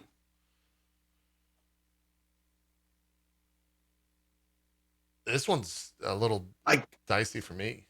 I can't believe Spiritfarer is not in here. Yeah. Spiritfarer should be fucking in here. The way they unravel the story and the way you piece together like what's going on kind of, and the different arcs that you witness. Anyway, it's not on here, so we don't need to talk about it. Sure. I know what hearing you talk about that game, I get it. Did you finish 13 Sentinels, Cohh? Nope, I'm about 60% of the way through it. Does it make sense to you that it's in here for best narrative? Yes. Okay. Does it win best it's narrative? I couldn't of course vote for it because I know that I have not gotten to the most interesting parts for sure. Okay. I don't even know what direction a lot of this stuff is going with it. But 13 Sentinels is very the Somnium Files, very 999, where you follow like a bunch of different stories happening at a bunch of different times, and the game very intelligently presents you with little snips in certain orders to make you always be questioning, like, is this what that meant? Is this what that meant? When did this happen? Why is this happening? And it like deals with all sorts of things in the game, like time travel and movie tropes and all this stuff. So it really keeps you on your toes the whole time you're playing it. So I can completely understand why they would put it in here. But I have to say, like, this one's going to be tough. I mean, you could argue like Hades, phenomenal narrative. The narrative develops for hundreds of hours. If you're talking about like new stuff and new information and solving relationships and things like that. Ghost of Tsushima, incredibly cool story. It was very fun and engaging. Final Fantasy VII Remake. Again, I don't want to spoil it too much, but some hugely cool stuff happens in that game. Very interesting directions that they're taking things, and I mean that's super cool too. Last of Us Part 2. I mean, it's basically all narrative. And love it or hate it, it's a lot of people did really enjoy the direction it went. And then 13 Sentinels, I don't think 13 Sentinels a win, but I could totally see why it would. I just don't think it has enough like market penetration to really kind of get it up there. But critically, like even the 2/3 of it I've played so far, like 13 Sentinels is very girthy, very complex, very interesting for sure. I don't. This one's tough for me. Same. I'm going Last of Us. I think Last of Us wins. I think Last of Us wins from a critic's perspective. I think Last of Us wins. But that's without. I've not played 30 Sentinels, so I don't know. Same. But yeah, it'd be interesting if Remake won, because it is a remake, so like it would be kind of interesting to see that win a best narrative. Ghost of Tsushima, I think, has a fighting chance. I mean, there's some really cool stuff. There's some very impactful, interesting things that happen in that game. The end of that game is really fucking good. Like, it is the standout moment, I think, from a narrative perspective of that game. Mm-hmm. I gotta finish that shit. God damn, dude. Yes, you do. Yeah, you do need to finish that. Don't we still need to talk about it? Are we waiting for Zeke? Yeah, I guess we never did we never had a spoiler discussion on that. Yeah. I kind of really hope 13 Sentinels wins, to be honest. That would be the one where everyone. I think if The Last of Us Part 2 is the social media circle jerk of hatred, 13 Sentinels will be the social media circle jerk of confusion. So I'm in for both camps. The interesting thing is, though, I think it would only be to people who didn't play it. I think that'd Totally, be great yeah, for the game yeah. because then a lot of people would be like, "Oh shit, I need to play that." Which Like would I think that could be the for 13 Sentinels. Yeah. I think like if it won, like people would be like, "Oh damn, like okay, we need to obviously play this immediately." The only So I think people it'd that be would great. understand it would be the anime avatars on Twitter. Everyone else would just be like, "What the fuck is this game? What is I can happening?" just imagine they announce this and like the best narrative goes to 13 Sentinels, and everyone kind of tilts their ear as everyone around the world hears "No" from Neil Druckmann. No! Yeah, you're probably right. Reverberating through the atmosphere. You're probably right there. Yeah. What did you say where your vote's going, Cohh? Where you're at here? I would like for 13 Sentinels to win. Because I do think it has the potential to be pretty incredible from a narrative perspective, but I kind of hope it's Ghost of Tsushima or Final Fantasy VII. I love Hades, but the only reason I wouldn't say Hades here is because a narrative is something that really develops over the course of the game, and it's really tough to do that in a roguelite structure. Like you can only do so much narrative development in a roguelite structure. And even though Hades does a phenomenal job of it, it's kind of like they're hamstrung in some ways to develop a truly narrative experience. But again, Hades is the best roguelite I've played for it, but comparatively to the other types, it doesn't really line up. Yeah. So, JP, what's your final answer? Cohh, I'm going to talk about all the games. I don't know if you've What noticed is your this, final answer, though, Cohh? Yeah, it's been a theme. Final answer, I'm going to go with 13 Sentinels. I hope 13 Sentinels wins. Just gonna go with the wild card. I like a wild card pick. I'm going with the wild card. Let's do it. Wild card. I honestly, again, I haven't played 13 Sentinels and don't plan to. But while Cohh is correct in saying that Hades, telling a story in a roguelike game is difficult, I think Hades set a landmark for how to tell a story in a roguelike. So I think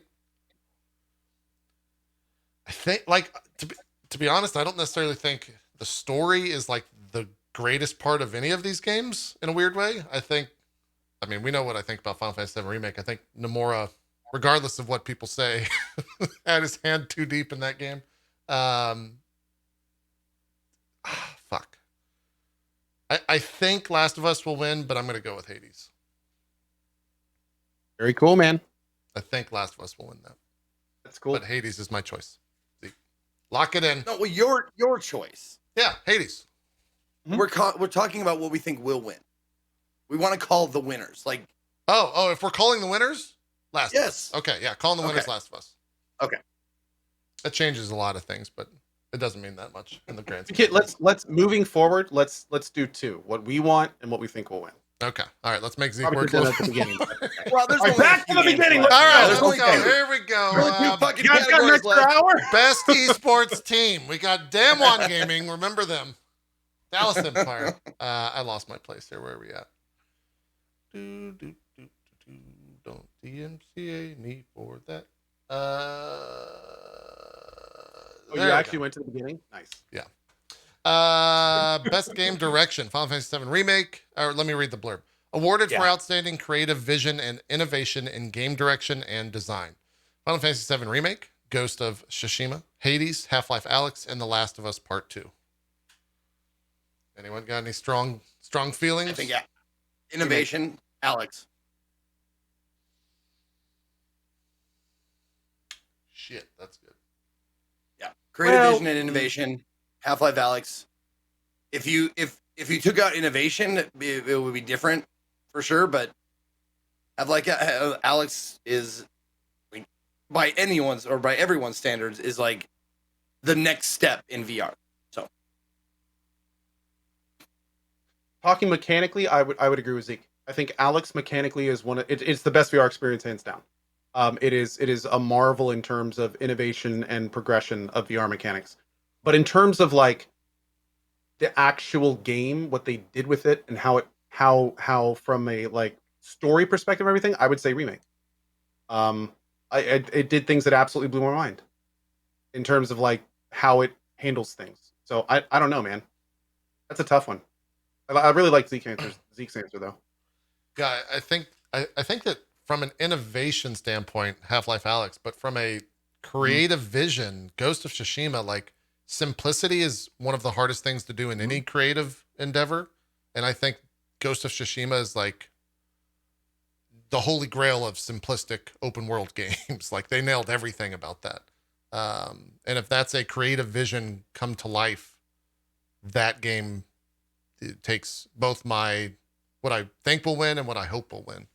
But in terms of pushing a genre forward, I mean, it didn't do much. Hades does that in spades. No, Hades sure, does yeah. that in spades. Yeah. So I mean, if you wanted to talk about like taking a genre and taking it to the literal next level of production in terms of quality, voice acting, story, mechanics, like think of all the things you can change in the main hub and everything. I mean, Hades is incredible for that.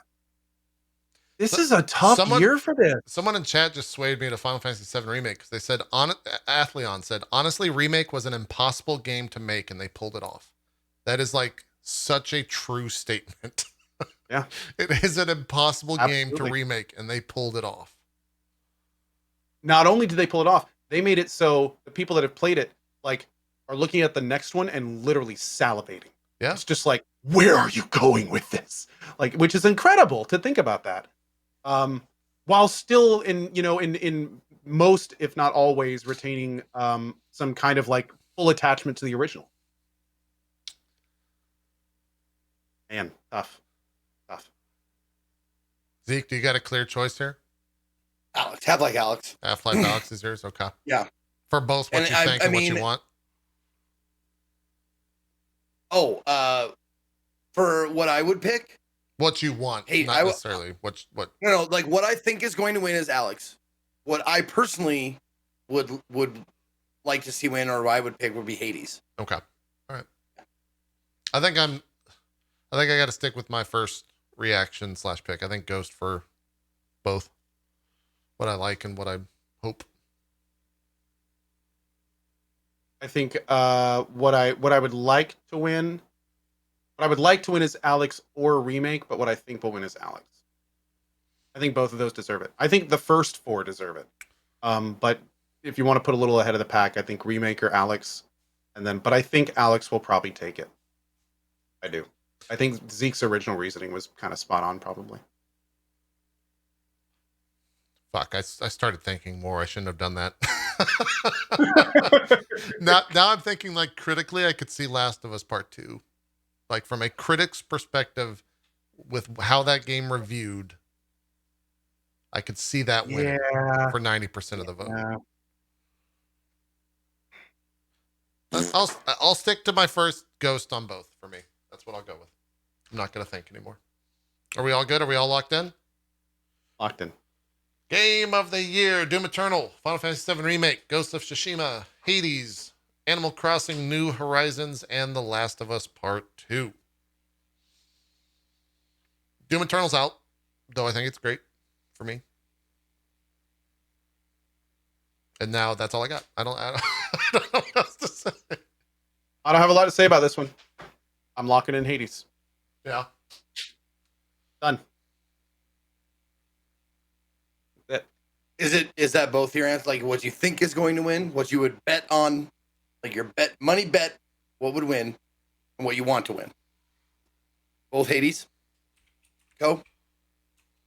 Yeah. Oh yeah. I think Hades deserves it. I think Hades will get it. I think that team was amazing. I think the game's amazing. Hades, man. That's my vote. If I want to win, that's what I think will win. You got any hot takes, Zeke? I think Final Fantasy VII will win, but I would vote for Hades. Personally, Zeke would vote for Hades, but I think Final Fantasy VII takes it. Think so? Over Last of Us 2. Yep. God, could you imagine the response if Last of Us takes it? That'd be crazy. This one, I don't know, man. I don't think I love Doom, but I don't think it's in there.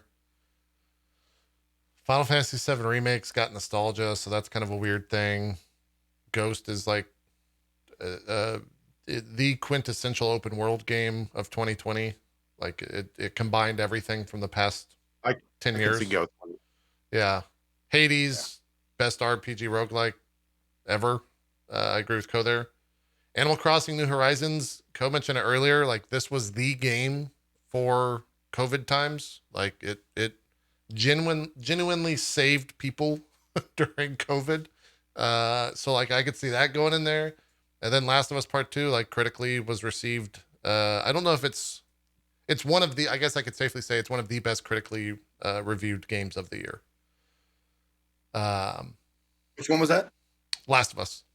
Oh, okay. I think it reviewed the best. A game that best. delivers the absolute best experience across all creative and technical fields. Yeah, I guess I'm going to go Ghost for both of mine. What I think will win, what I hope wins. I could completely see that. It's tough, man. This is a fucking crazy year for sure. Ghost is very much a total package. Yeah. It's got really good gameplay. It's got open world gameplay. It's got a great narrative. Like a lot of the other games may do specifics a little better, but Ghost is a very total safe. It's a safe bet. Yeah. Total package bet. Yeah. Ghost. I mean, there's no wrong answer in that category besides probably Doom because it's pretty specific. But what won last year? Here I can tell you that right now. Is this 2019? Sekiro, right? Yeah, Sekiro one. Yeah. Yep. Do you think they have two similar games? Action. They have the same judges. Eastern. Like I'm sure they do. Yeah, they might have added more people onto it, but they probably have the same judges. Just that's for kind of like I remembered that, and that's kind of why Ghost like went down like just one notch. Like I don't know if they're gonna want to put like I know they're different games, but they have similarities. Yeah, like outstanding similarities, somewhat. And that's why I think Final Fantasy takes it. Yeah, this is going to be a good show. Like I don't know. I wasn't super into it last year, but I think this year with the just the sheer quality of good games and selections out there, yeah, this is good. When is it on and everything? What are the listen, December 10th, so you won't be watching it. I'm not saying it's not a dumb reason. I'm not saying that. I'm saying it's a dumb reason, but it's still a reason. Yeah. These guys are trying to compete with Cyberpunk? I don't know. I guess so. Wow. I think they're just counting on it being delayed again. Probably. I wonder if they were locked in for like venue and stuff before the delay. They very well could have been. Are they doing a venue? It's not going to be like. I don't know. That's a good point. Yeah. There's not going to be an audience, so maybe it's all going to be virtual. It was going to be like most of the E3 shows. I mean, Jeff has a lot of experience with that now. He just put on a lot of great shows over the summer. Yeah. Doing remote stuff. So if anything, he's got the infrastructure down probably. Someone in chat says no audience, but there's 3 venues. So. Okay. Yeah. Well, Jeff will be on next week, so we can ask him all those things. I think he's going to be joining us. I haven't confirmed it just yet, so that's why we haven't tweeted it out. But he should be here for the first hour of next week's show, so we can ask him about venues. We can ask him about the judging, who's not necessarily names on the panel, but if they've added people or removed people, blah blah blah. All that. Now, I'm going to ask you this. I'm going to put you on the spot, JP. Okay. I'm going to ask Jeff, since he can't vote in the Game Awards, his award ceremony, he can't vote. Sure. I'm going to have him vote on his favorite host of Drop Frames. Okay. All right. There you go. And the best host of Drop Frames goes to. I'll tell him to bring one of the little cards, one of the little Game Awards cards. Also for I'll just green screen like a background of people like clapping like I'm at the awards. Like it'll be good. Just for statistician's sake, multiple nominations of this year's Game Awards. Leading Last of Us Part 2 with 10, Hades with 8, Ghost of Tsushima with 7, Final Fantasy VII Remake with 6, Doom Eternal, Half-Life Alyx, and Fall Guys with 4, and Animal Crossing, Ori, and Fortnite with 3 for multiple nominations. So that's where that's at. Anyways, didn't intend to spend an hour and 40 talking about the Game Awards, but here we are. That was fun. We do this almost every year, so that was fun. It's part of a tradition sake. Let's do 20 minutes on news, take a break, and then try to fit in all the games in an hour. That sounds like an endeavor that we could fail at. News. We're allowed to stuff. restream the Game Awards, right? Yeah. Oh, yeah. I would assume so. Yeah. I don't think they've made an announcement yet, but in the years past, you have been able to, and we have done it. Yeah, I just wondered if there was any change to that. Whenever the next drop frames is, I'm gonna need y'all are gonna have to get me all caught up. Yeah. What is December 10th a Tuesday? What is that? December 10th is a Thursday. It's a Thursday. So it'll be the following Wednesday. Yeah. Actually, I'm pretty sure that Cyberpunk comes out at 12 Poland time, which is I believe 6 p.m. ET Wednesday on that Thursday. So if the Oh. Game Awards is during the day, Hold I on, may be I'm able sorry. to I catch have out to with do you this. guys and then play Cyberpunk at 6. Comes out. I have to be the biggest quote Oh, yeah. marks that Sorry. I can make. Sorry. Yeah, I love it. I love it. I'm getting asked every day now, like, Cohh, are you gonna get Cyberpunk early? And I'm like, how am I supposed to know when I get it early when they don't know when the game's coming out? Yeah. Yeah. Well, they have a supposed date, but yes, you are correct for sure. Yeah. Geez, we'll just have to. It'd be AM, not PM, by the way. No, I think it's coming out 12 AM on Thursday. Poland. So Poland time. All I know is it's supposed to be whatever Which is like whatever plus lines up 5 or to plus 6. PM ET. That's what I've been told. I've been told 6 PM ET Yeah. is the supposed release date if it actually comes out December 10th. Correct. Whatever time that is Poland time. Supposed to. Yeah. And the Game Awards, just so we get the time in here, it's the December 10th, plus- but it is December 10th at 6:30 Eastern. Oh, I'm sorry. So it'll be the So same time. maybe actually we'll be playing on the 9th at 6 p.m. Because it comes out, I think it comes out at 12 a.m. Poland time on the 10th. Yes, yeah, that would be That correct. means I would be playing at 6 p.m. the Wednesday. day before. Yeah. Yes. Okay. Yeah.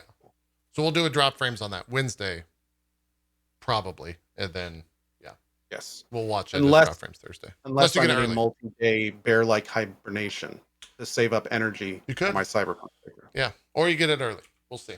Well, I'm currently working on storing up blubber via donuts. Oh, So I won't have to take as many breaks to eat. see how it goes. Let's do 20 minutes of news or however long it takes because there's been a lot of it in the past 2 weeks. The DMCA stuff has just gotten weirder and more absurd in terms of what's being DMCA'd and what's not, and the rumors out there that footage exists on the platform, and Twitch has come out and made some silly claims on social media and claims that people didn't see because no content creators retweeted it, so people still think it can be DMCA'd for stuff that's not deleted and yada yada yada yada. I think the end sum of all the DMC conversation is that Twitch has announced that there will be a town hall where this will be a major focus in the coming weeks. I don't know if there's an actual date out there for that just yet, but we will probably all be tuning into that to find out more. There's just been a bunch of silliness on all fronts of it, from content creators going into supermarkets live streaming and realizing that they're playing music and having to leave and freaking out, to people playing WoW and getting their VODs muted because of the wind in the actual game. And that's just crazy. So yeah, it's a weird I've thing. heard wind, blenders, burps. Like I've heard so many There's a different lot. things getting claimed. Yeah. A large portion of streamers just skipped playing Spider-Man because it has straight up DMCA popular music in it, and so they didn't want to have a live DMCA takedown occur. It's just kind of all over the place. It's definitely having an impact on Twitch. It's also reaching other news avenues and resources that I never would have imagined would look into Twitch as deep as they are. So that's been fascinating to watch as well, and get outsider views on all that stuff. But yeah, it's crazy. The whole DMCA stuff is just nuts. So I think we're all going to be waiting for that town hall, and we'll kind of go from there, unless you get banned ahead of time, and then you'll have to deal with that in the meantime. But yeah, those are my thoughts on the DMCA stuff. I don't know if you guys have any other thoughts to add to it, and then we can kind of talk about the GlitchCon thing that happened, that exists. if you guys have The anything less to add. we have to talk about DMCA, the better. Yeah. Zeke, anything to add? I think we're kind of all in agreement on that. No. Someone in your chat said something about Monster Cat Gold. I don't know, like. Yeah, they're doing. a- You can.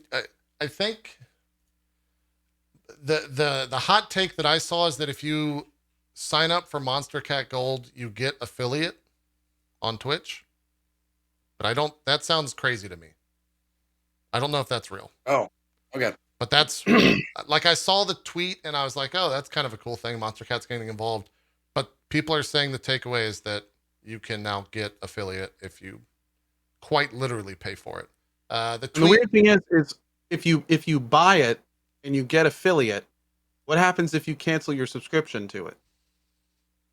Yeah, is it like Game Pass where you try to play all the games Do they and quit take after your a month? affiliate status? What if you got subs at that point? I don't know. That's a weird thing. Let me make sure this doesn't show anything. It doesn't guarantee affiliate. It just makes you eligible for it, from what I understand, says someone in chat. So Monster Cat tweeted, Monster Cat and Twitch are teaming up to bring fast track affiliate status for Monster Cat Gold subscribers.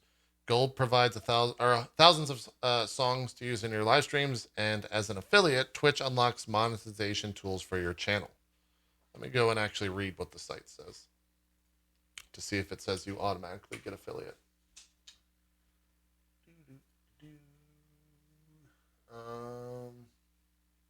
Okay, it says right here, apply for affiliate status. Once your gold account has been active for at least 30 days, log in and navigate to My Gold Features section. Click the purple button that reads Apply for Twitch Affiliate and follow the instructions to enter your Twitch channel name. Existing Monster Cat Gold members will be able to immediately apply for affiliate status as long as your account has been active for at least 30 days. So it does say immediately apply for affiliate status. It does not say that you will immediately get affiliate status. At least from this little blurb I'm reading, which is the third one, I think. Yeah. That's what I just saw. Yeah, I don't know. It's a weird thing. I was about to make a statement and say something like, Or here, let me blow this text up. No one can read this shit.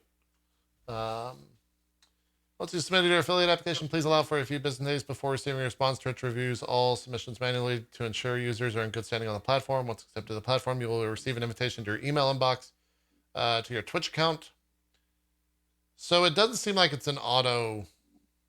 It doesn't at all. There's a review process. Yeah. Once accepted into the program, it also puts links to what you need to become an affiliate, which is the stuff at the bottom. So Yeah, well, it does not sound like you're buying affiliate. It shows their language carefully. They say fast track. Yeah. It means jump to the head of the line, but you don't get to go inside yet. Yeah. Right. Yeah. And besides, I mean, the thing is it's kind of weird because none of this matters because you still have to get the viewers, you still have to get the subs. Like, it really doesn't matter. I will say, I saw some people in that thread that were very strangely like getting really mad. Like, I worked hard for my affiliate. It's so lame to see people getting these opportunities and stuff like that. And it's just kind of like, it was very confusing.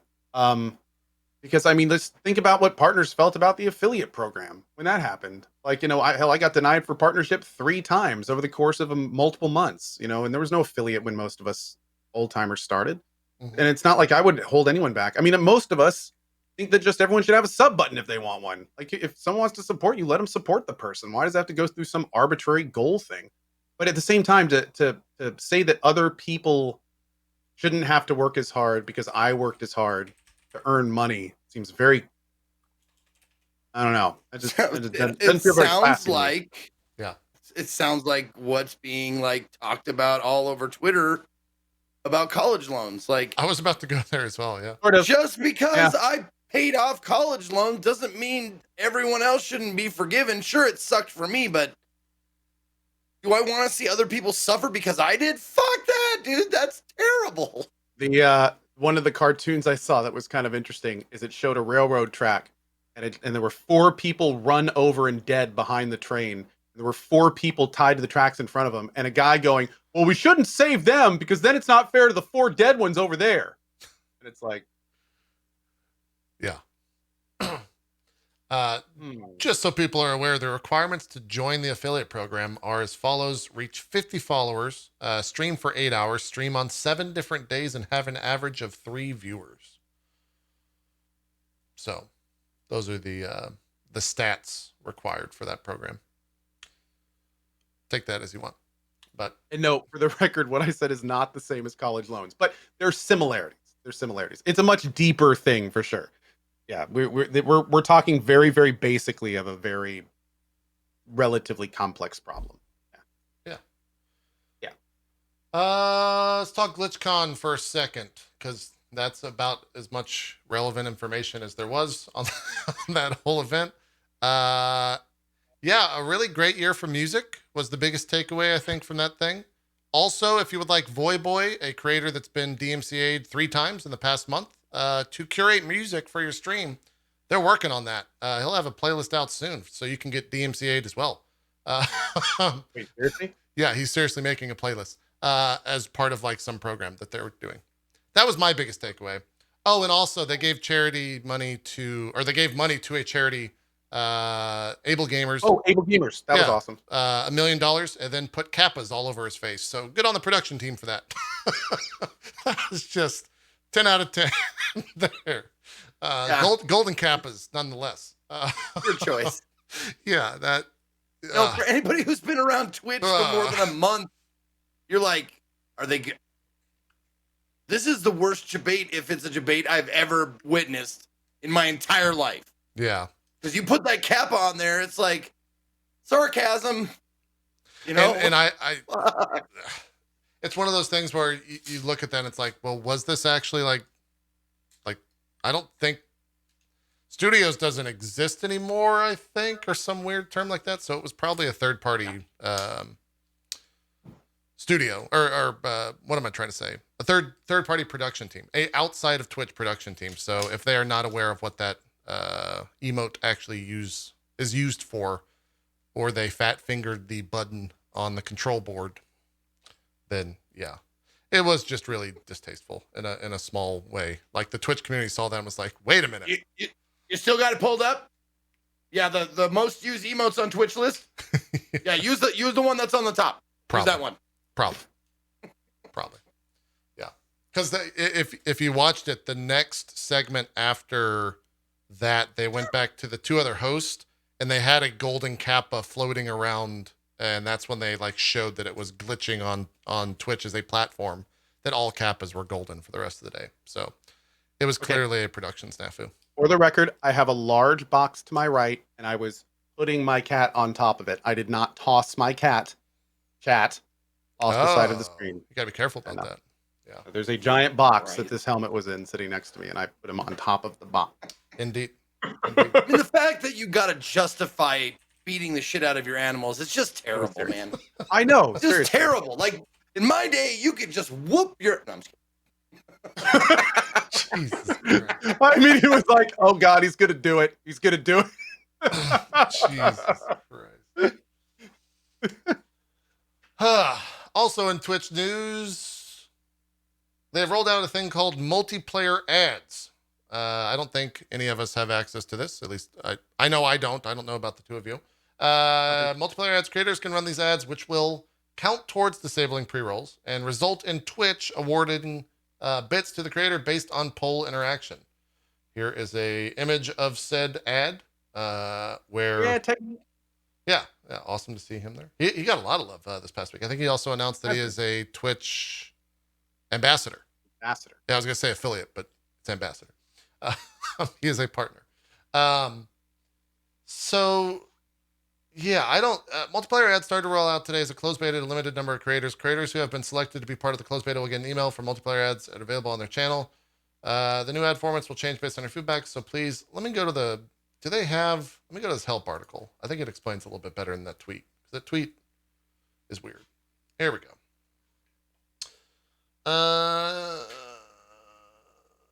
When you run a multiplayer ad on your channel, many of your viewers will watch the same ad at the same time. As part of that shared experience, afterwards, these viewers will be able to vote in a real-time interactive poll. For each vote in the poll, Twitch will reward bits to the creator, and there will be a special channel celebration.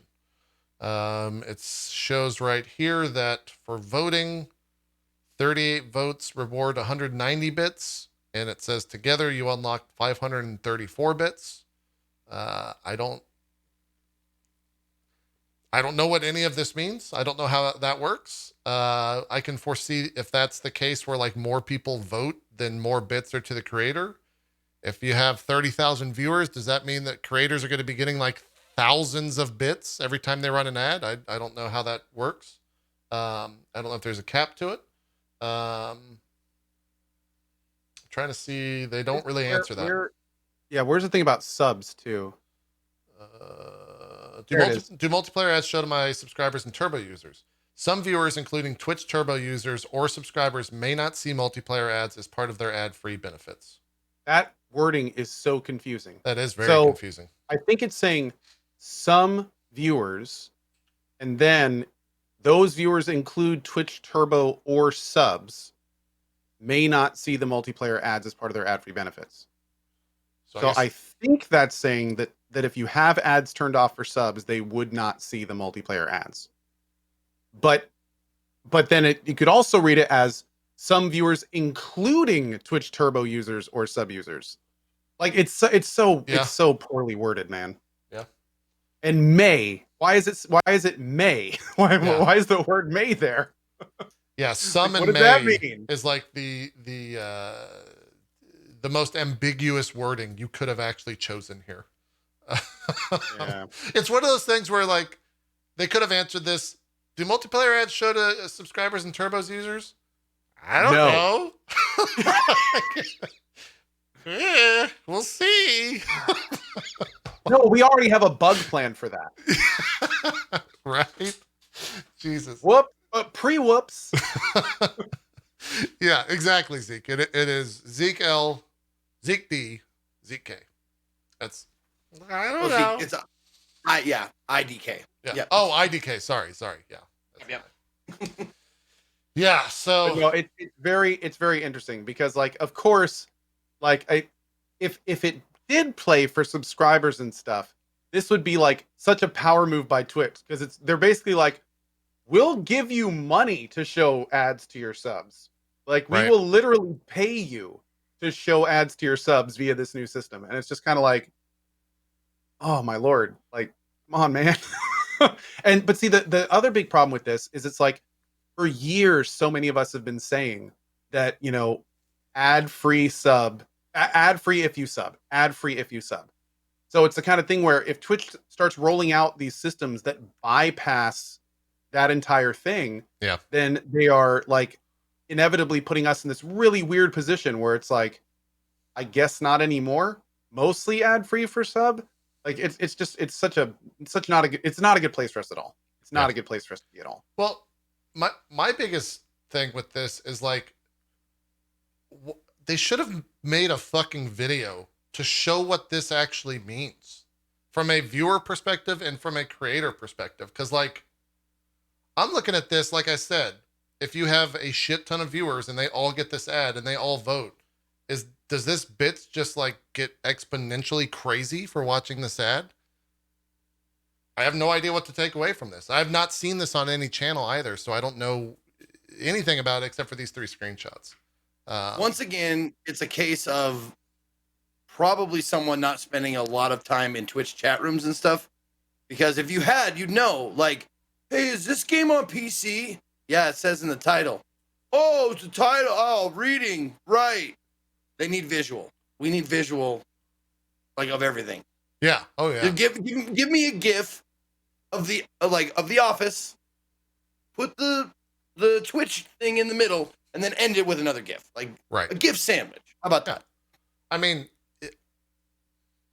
I feel dumb for saying this, but like you would think for a platform that hosts and streams live video that they would have a fucking video associated with a tool and not like That's 3 images, response. Right? Like that win. You win. I don't know. I don't know what to think of this thing because there's so many questions and so much ambiguous response in the like FAQ thing that Cohh highlighted already. So yeah, I mean, I think I'm glad they told us about it at Yeah. least, and they gave us a relatively good explanation. I'm fine reading the stuff, but I do wish that they were much clearer about it. It Totally. really does feel like that some of the language, especially in that sub area, is almost intentionally designed to give them a lot of leeway. Like they haven't really decided what they want to do yet, Sure. or they know and they don't really want to let us know. So they use words like, some and may, and it's like, what does any of that mean? Like, why, if a sub doesn't see ads, why may they see some? Like, what does that mean? How does that make any sense? Do they get to decide? Do they get to opt in? Do they have to opt out? Like, what does it's very strange. It's very strange. Yeah. Especially when, and we said this in the past, especially when it comes to ads, full transparency, crystal clear clarity. Yep. Like there's no reason to put any gray area, especially when they're the ones designing these systems. Like just give us the black and white of this stuff, man. Like don't all this gray area is going to do is cause confusion and people bitching about it on talk shows. Correct. I just had an idea. It's not fully fleshed out. It just popped into my head. Okay. What if? Because I think a great gift for someone on Twitch would be the gift, like giving them turbo. Okay. That turbo is no ads site wide, as far as I know. Still, right? Correct. Yeah. Yeah. Okay. And the more like make us like maybe give us a cut if we like give or sell turbo or something. I don't know. Yeah. It's just an idea that I'm thinking. It's not fully formed yet, but like I would love to be able to give people an ad-free experience and know that it's an ad-free experience for the entire site. Yeah, 100%. That'd be cool. Yeah, I think like the one positive takeaway I have of this is that they are experimenting with ads and trying to Twitchify the idea of an ad experience on the platform. And so if this is a start, that's great. I hope it's not the finish, which we always talk about being the case for platforms. The follow through for any program on Twitch. So we will have to see. I agree, though. Like credit where it's due, it's good to see them at least attempting to innovate. I mean, that's something we've been asking for a long time. And if they keep doing like little tests here and dry runs there, and hey, what do you think about a persistent ad at the bottom? Hey, what about a lower third ad that the viewer can minimize? Hey, what about this? What about that? Like they keep doing that and they will find something that works. Yep. They will find something that works. Like it doesn't hurt them. They got the resources to try this stuff. Like good on them for doing it. Hopefully we'll see a lot more. Yeah. Immediately when I saw this, just real quick, I thought of like, oh shit, they might have taken the idea from the fucking Charmin Deuce Destroyer that that a couple of streamers, including myself, did. Probably. It's like, you want to shoot some poop? All right, we're gonna shoot some poop on the break, and it was like click, click, click. It was just a dumb click game. Hey, that interaction goes such a long way for advertisers that you're probably not wrong, Zeke, whatsoever. The more that like users can engage with a product from an ad perspective, that is a huge selling point in the marketing world. So you'll probably see a lot more of that, without a doubt. The last thing here, in terms of new things that have been added to Twitch, I didn't get it. I don't know if you guys have access to it. Channel point predictions. They have stated, with the rollout of channel point predictions going live to 50% of partners and affiliates on November 12th, 2020, I have talked to about 15 creators. None of them have this. So 50% is a weird thing. Anyways, channel point predictions is, I think, one of the, not to steal what they say, but it's one of the most exciting moments on Twitch. Essentially, this is betting with channel points. They won't ever say betting because of legal terms, I bet. I didn't mean to say that. But, like, it's pretty cool. You can make a prediction of, like, will Zeke beat this boss in the next 10 minutes? How many tries will Zeke, yes or no? It has to be binary. Then people can bet up to 250,000 points on either side that they want. And then get a giant payout of channel points from that. The biggest one, the reason this is on my radar is because the now banned streamer XQC did a thing in Demon Souls where I think that there was like 3.4 million channel points cumulatively being moved around and reshuffled through will he beat this boss on the third attempt or something like that. And so I think it's a pretty cool thing. It's probably one of the most exciting updates they've had to channel points as a platform and as a system. It completely fucks with the idea of what is a channel point worth in time. Yeah. Which, if that's a concern to you and you have other things based off of channel points, could be a giant issue. But if you want to purely be a channel based on channel point betting, aka predictions, as they have labeled it, I think it's pretty cool. And I think there's a lot of usage here for creative creators to come in and think of awesome ways to use this. And so I'm very excited for that. I just think that 50% of creators having access to this is a really weird claim when I know 2 people that have it and they're giant streamers. So like, we'll see what happens. How would you know if you had it? Like, where would you even look? I don't even know where to look. You got your dashboard. You got an email apparently, or you can go into your channel and just type /predictions and it pops up. Oh, okay. But so this is just salty bets. 100%. Yeah. Okay. Yeah, it's betting. Yeah, it's salty bets. I have to admit, like, this is cool. I mean, if I really like the channel point system, I kind of hope they keep like an active development on it and keep putting new and interesting things into channel points to make them very, very fun. Like, I can't think of enough stuff really that I can do with them to really turn on a betting thing. But if like there'd be some cool way to offer big, huge amount of prizes of, some really expensive things and things like that people would never normally be able to get over a long period of time. It can be really fun to do something like that. Oh, It's a good step in the right direction. I'm going to have to rethink my entire point menu now. Yep. Because there's like mod timeout and me timeout stuff, so I'm definitely going to have to. Yeah. Mod for an hour is a reward, so probably going to have to do some retooling. Yep. A rather like small feature, but as viewers cast their predictions, they get a temporary badge saying which way they voted, which I think is even cooler. Well, that's fun. Yeah, it's just it's a fun thing that costs no money and no one's affected unless you bet big and lose big. Then you're probably going to be upset. But yeah, maximum number of channel points a viewer can use is 250,000. You can lower that as a streamer if you want. Mods cannot cast predictions. Points round down. You can have one prediction at a time. Predictions are limited to 2 choices. Darker Oath, your mod. No.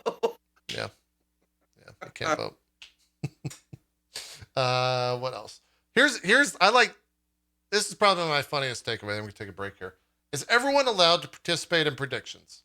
Viewers in Denmark, Luxembourg, Netherlands, Philippines, Poland, Quebec, Singapore, Sweden, Korea, and Turkey will see a predictions are not available to viewers in your region message due to legal restrictions in their area. I think that's betting thing. A gambling thing, a betting thing. Yeah. A gambling thing. Yep. Yeah. F.